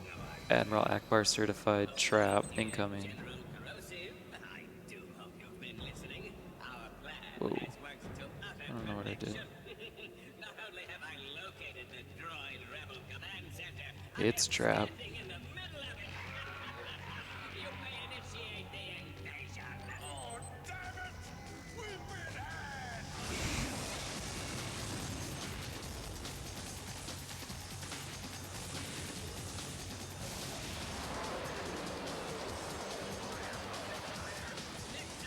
Shall be mine! I'll take care of the command center. You take the town. He doesn't actually take care of the command center. Droids as you can. He just does nothing. Fuel maggots back to the factory.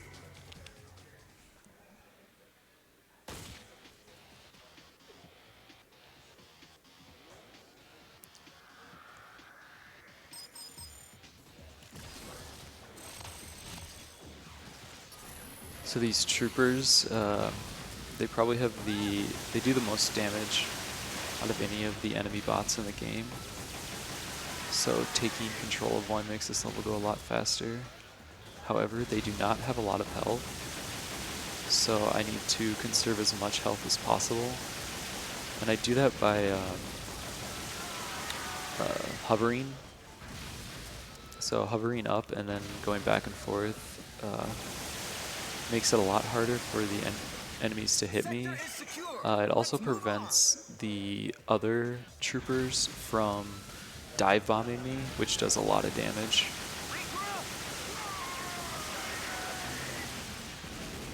So what I'm trying to do here is, oh, well, I just got dive bomb. I'm hovering and trying to shoot enemies that are on the ground because the guns on the troopers do a lot of splash damage. Whereas if I try and shoot them while they're floating in the air, makes it a lot harder to destroy them because I'm not getting that splash damage in.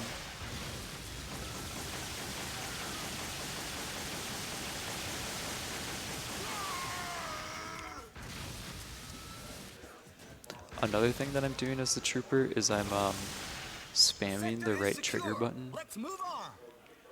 And that just lets me shoot faster, doing more damage. I looked around there because if there were any droids in the area, I actually would have destroyed them because I really need that trooper to stay there and live because I'm going to retether him. The tether only has a certain radius that it works in. So if you saw my screen get fuzzy, that was because I was reaching the limits of the distance I can travel from where I possess the bot. But now that I've re-tethered the bot, I can go further through the level with it, and I go just as far as I need to. My health is doing okay. It's not the best.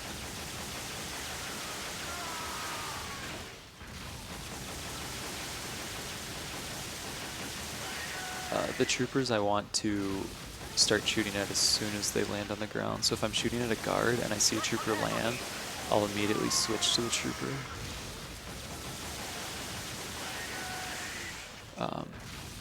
But here's like the normal speed that the trooper fires at. And then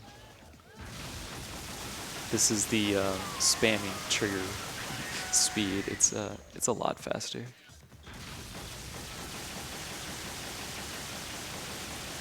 Also, the trooper seems to be like one of the few bots in the game that doesn't have auto aim, which makes it a little more difficult to use.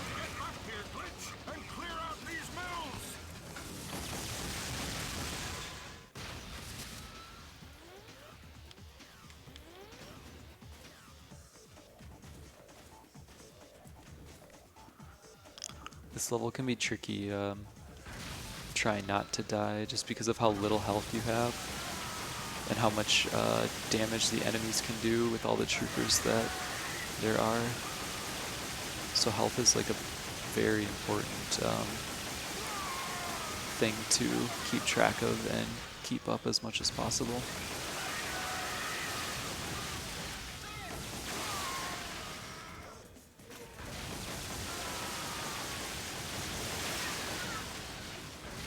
But this is the last group of enemies. Sector is secure. There we go. Let's move on.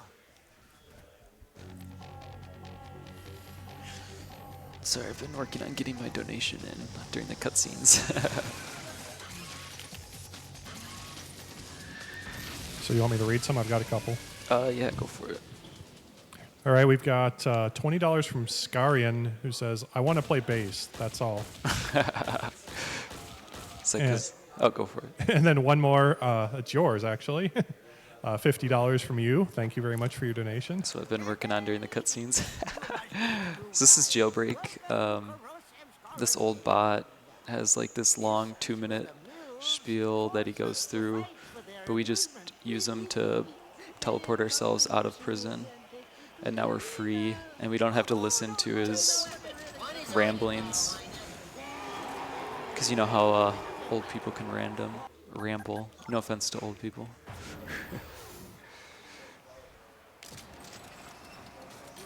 I just reset my checkpoint to skip another set of dialogue and get past that wall faster.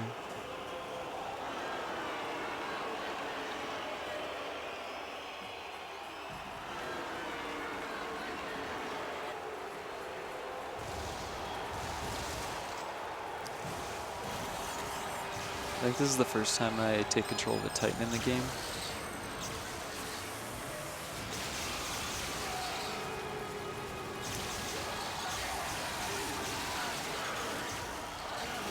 Titans have, haven't really looked at one, but yeah, they have a rocket launcher on their shoulder, and then they have 2 miniguns for hands, which is pretty awesome in my opinion. The object there was just to kill all the bots in the arena as fast as possible. And so killing yourself as the Titan using that magnetic shredder speeds things up a bit.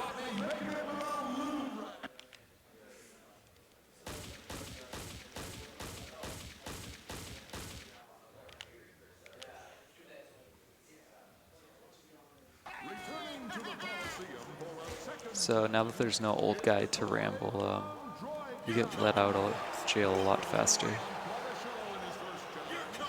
Want some help? Well, you got it anyway.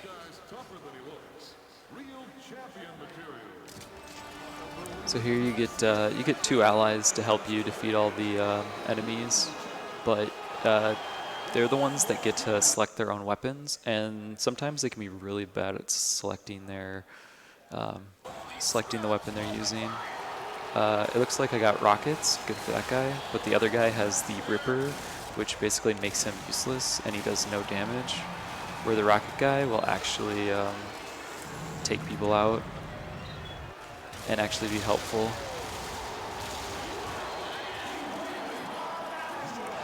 So going faster on this level is all down to a little bit of fighting skill, but also RNG on what your allies grab, because they can make these things go a lot faster than what they normally would. Oh, it looks like my ally shot me in the head. And I don't think I've ever fought a zombie bot. So zombie bots,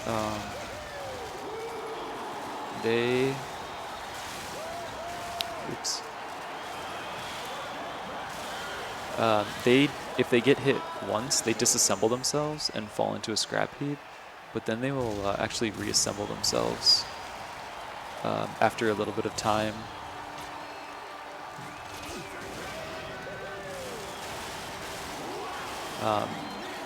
And then the second hit they take would actually is what kills them. Alright, so I did use a Magma Bomb. Normally I don't use the Magma Bomb. Normally I can take everyone out with coring charges. That's the coring charge that I missed that I normally would have used.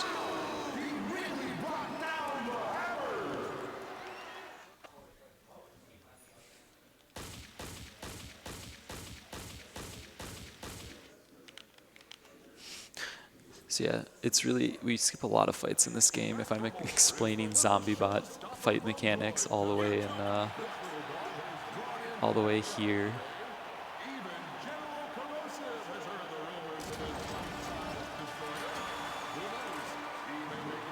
This is a slingshot. I picked it up way, way long ago. I never used it, but you actually use it to launch secondary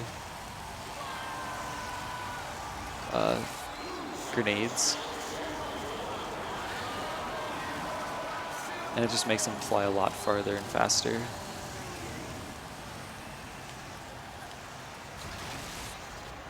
And I'll explain once I hit this guy. So to get good at the slingshot, all you need to know is that the little dangling antenna is actually where the grenades land when the slingshot gets launched. So if you just use that as your new reticle instead of your normal reticle, you can basically hit whatever you want. A lot of newer people don't know that, and the slingshot can be really difficult to use, but that one tip helps a lot.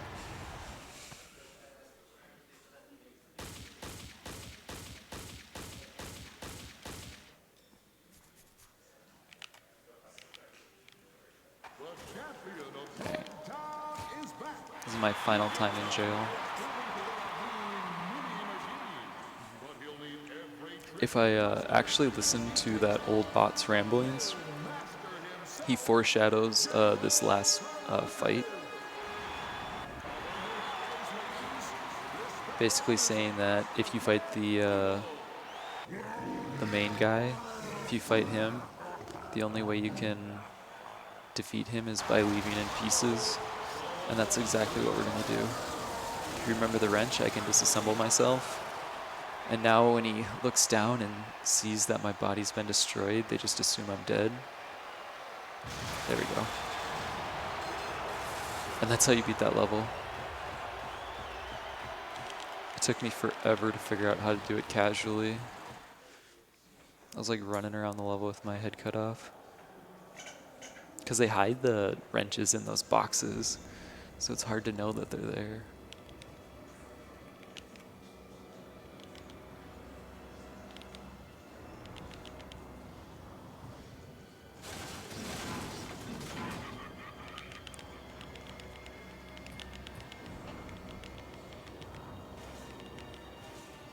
After I reassemble myself, coming up here is probably one of the most important things to remember for the run, is to not grab all the weapons that are in front of you. I actually only want to grab a few of the weapons. The reason I want to do that is if I don't have certain weapons, like the rocket launcher or the scatter blaster, the game thinks I should have gotten the level 3 versions of those already. So in the later levels, when they drop on the ground, they'll be the fully upgraded version. And the scatter blaster and the rockets are the highest damaging weapons. The level 3 scatter blaster and the level 3 rockets are the highest damaged weapons in the game. So those help a lot in the final levels, having such strong weapons without actually having never bought them throughout the game. Because normally you need to like search through levels to find the upgrades or buy them from the barter droids. Whoa, that's a dead end.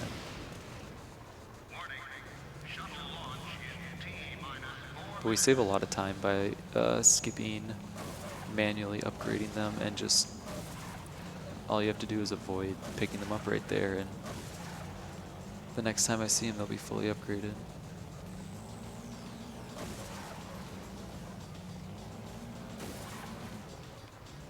There's just one last driving level that they threw in the game.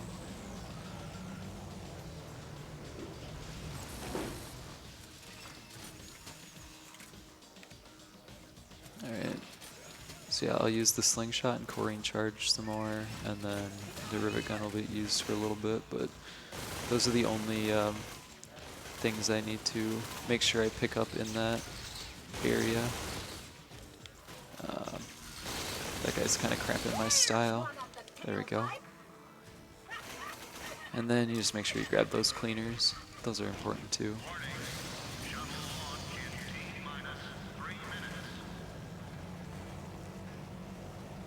So now that I've collected all my weapons again, I should be ready for the last few levels. We've got 5 levels left, so should be coming to the end here in a bit. Looking at the screen, it looks like my time's doing pretty good. I'd have to really fail the last corner clip to ruin my estimate, to go over estimate. Or I guess the final boss could ruin me, but I haven't had that happen in a while.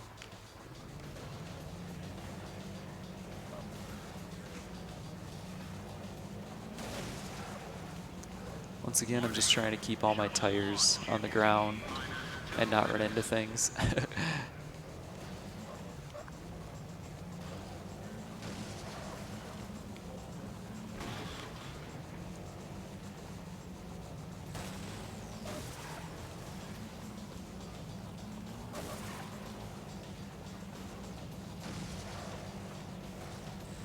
If there's any last donations, now would be a good time. I don't think there's many good times for the rest of the game.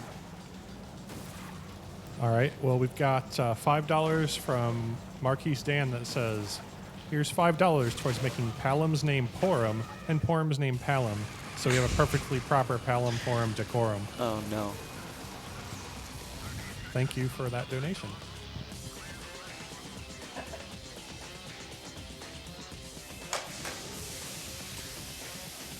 So we started in the mines, then we went to Droid Town, then we went to the center of the planet, and then we showed up in Mill City, and then we came back to Droid Town, and then we went to the Coliseum, and now we're going to space. Like, this game basically goes everywhere you could possibly imagine going.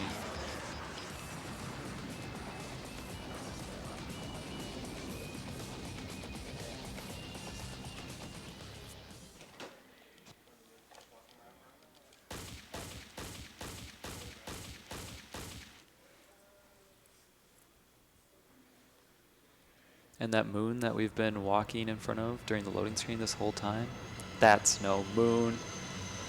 That's a space station.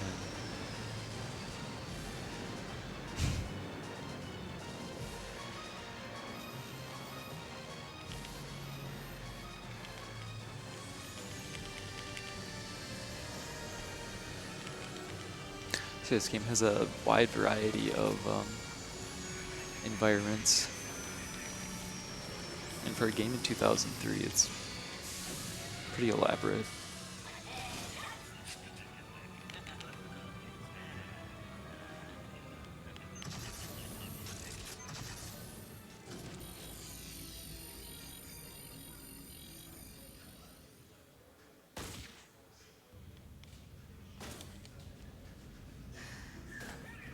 Security breach!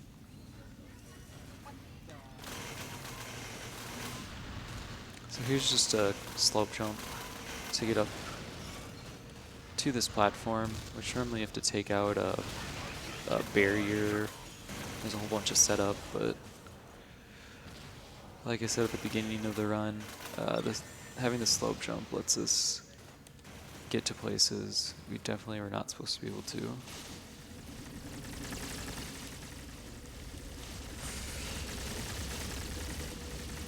These little enemies are called snarks. I don't think I ever explained that because they're not that important or annoying until right now.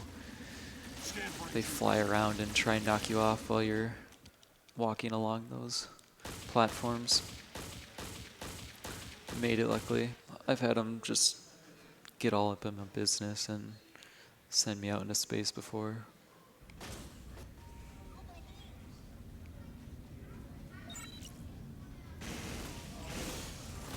What is your clearance, chap?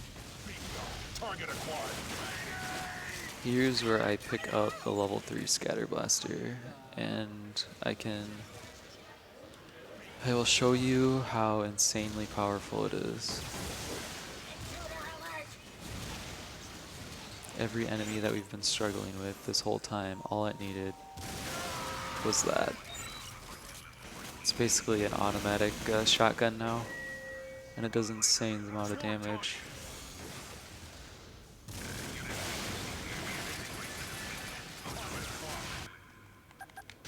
I'm doing just like some safe strats here, trying to keep as much health as possible.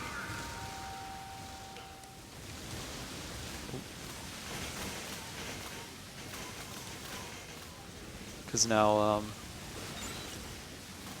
my recruited guys are fighting the enemies, and so they're distracted and they're not shooting me.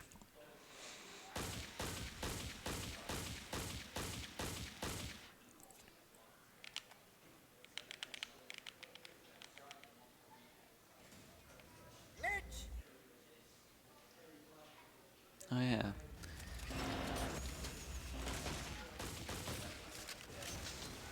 Alright. Last corner clip. Here it is. Wish me luck. Oh, yes.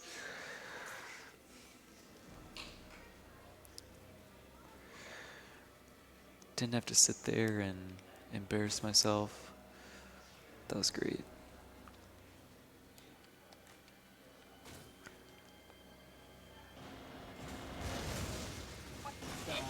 So yeah, just a little out of bounds action to get to the end here.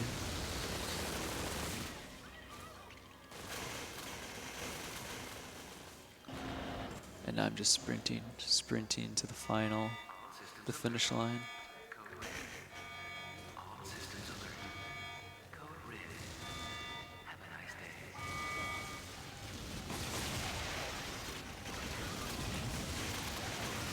You can just tank so much damage on easy.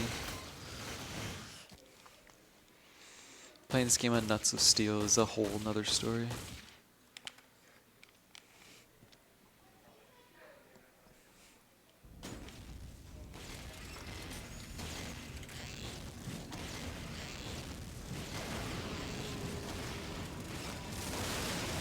So really, we only use... Whoa. Whoops. The most important use of the scatter blaster is just destroying boxes. And what I'm doing here is, in these boxes are chips. And I need to collect 4 chips that... Oh, so there's a chip. That's what I'm looking for. So I need to collect 4 of those chips, and what those chips allow me to do is take control of the general.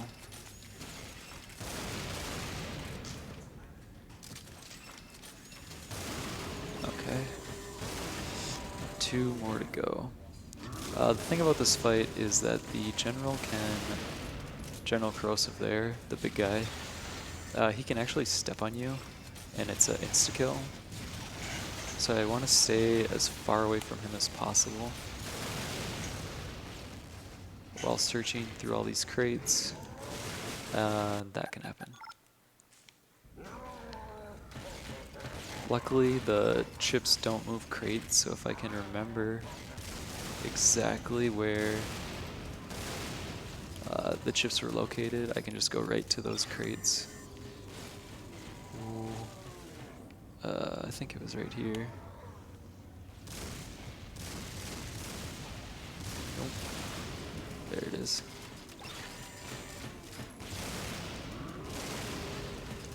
Alright, need to make sure I grab that rocket. So this is the level 3 rocket launcher. It shoots 4 rockets instead of 1.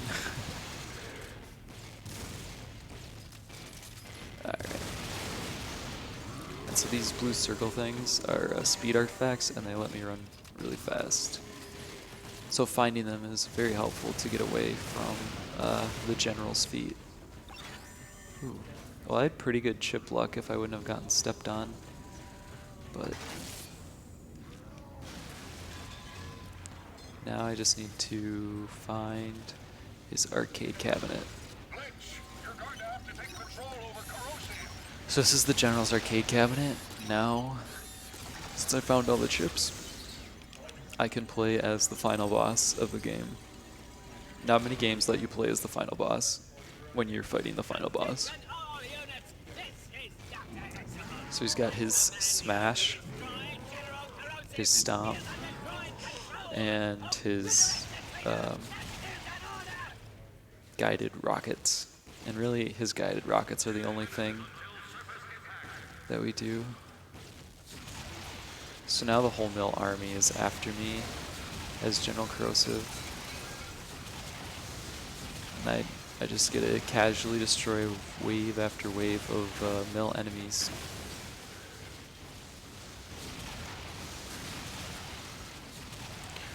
The general doesn't take any damage because he's the strongest boss in any game. And the only way to beat him is to become him.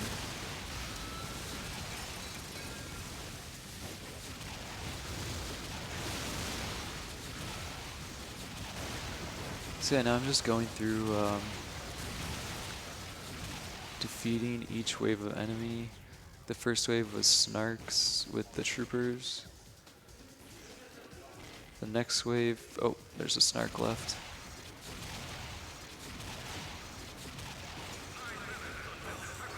Now Titans should be spawning, yep. So I do that little spin because the mills can't spawn if you're looking at where they're supposed to be spawning. So by quickly looking away and looking back, they just appear in front of your eyes. Just rockets. Infinite rockets.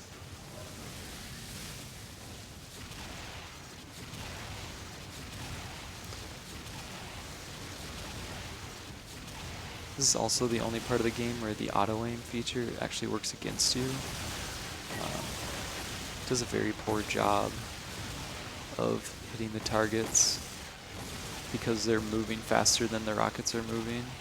So I'm actually just trying to shoot the ground at their feet to get the splash damage or to have them run into it. Maybe if they stand still I can use the auto lock, but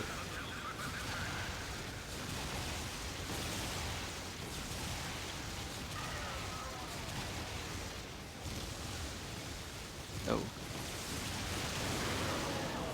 I feel like the Hulk smashing things. And so the last wave is the Predators. So once I beat this wave, I've stopped the mills from destroying the general.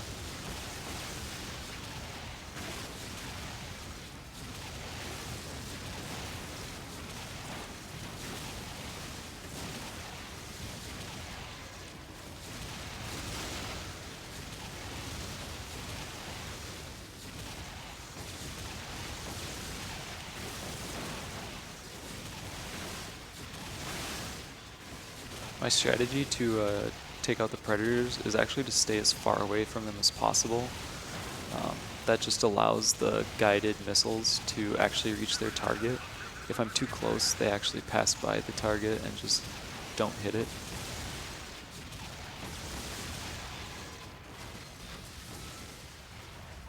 Oh. So I'm actually kind of running away from them, even though they don't do any damage to me.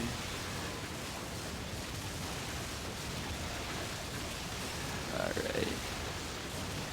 Now I think that's all the Predators, so I just need to destroy the last of the troopers. And finish the second to the last level. There we go. Do you copy? Transmitting now. It's working. Mission accomplished. It's one more level after this. The general isn't defeated quite yet.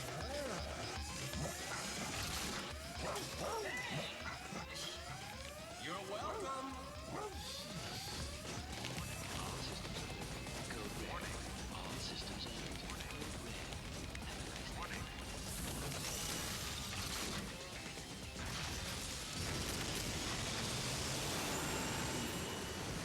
I guess I'll take this opportunity to thank Midwest Speedfest for having me.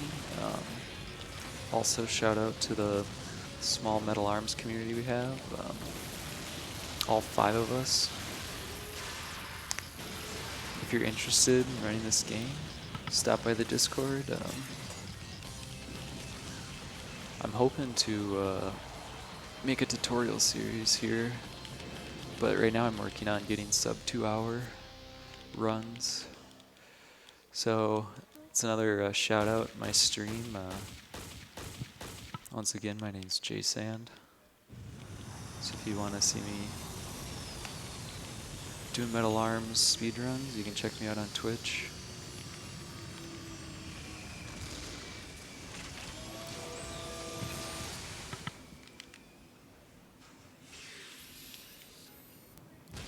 So you can't just get world record by submitting a 5-hour run? That's a big community sometimes. That's true. It's actually pretty impressive how far we've gotten with just so few people finding all these tricks throughout the game instead of just running through every level and avoiding combat.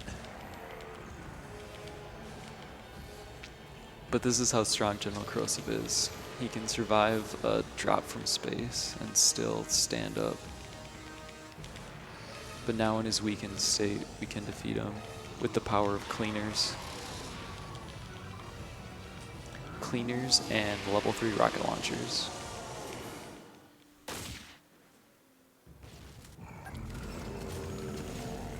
That's not a cleaner.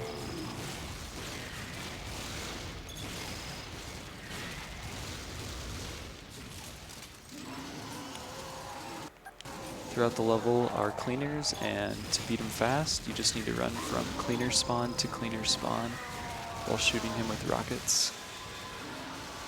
And then reload as you pick up the cleaners and not get stepped on. Whoa. Now he's gotten just hopping around. I'll put him out of his misery here. There he goes. Time stops when the screen fades to black, but oh, the secret chip's over here. Sometimes I'll collect the secret chip to end my run.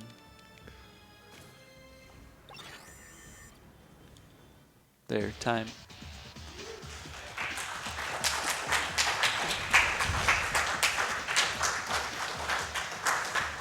So that was Metal Arms Glitchless System. Thank you. GG. Thank you,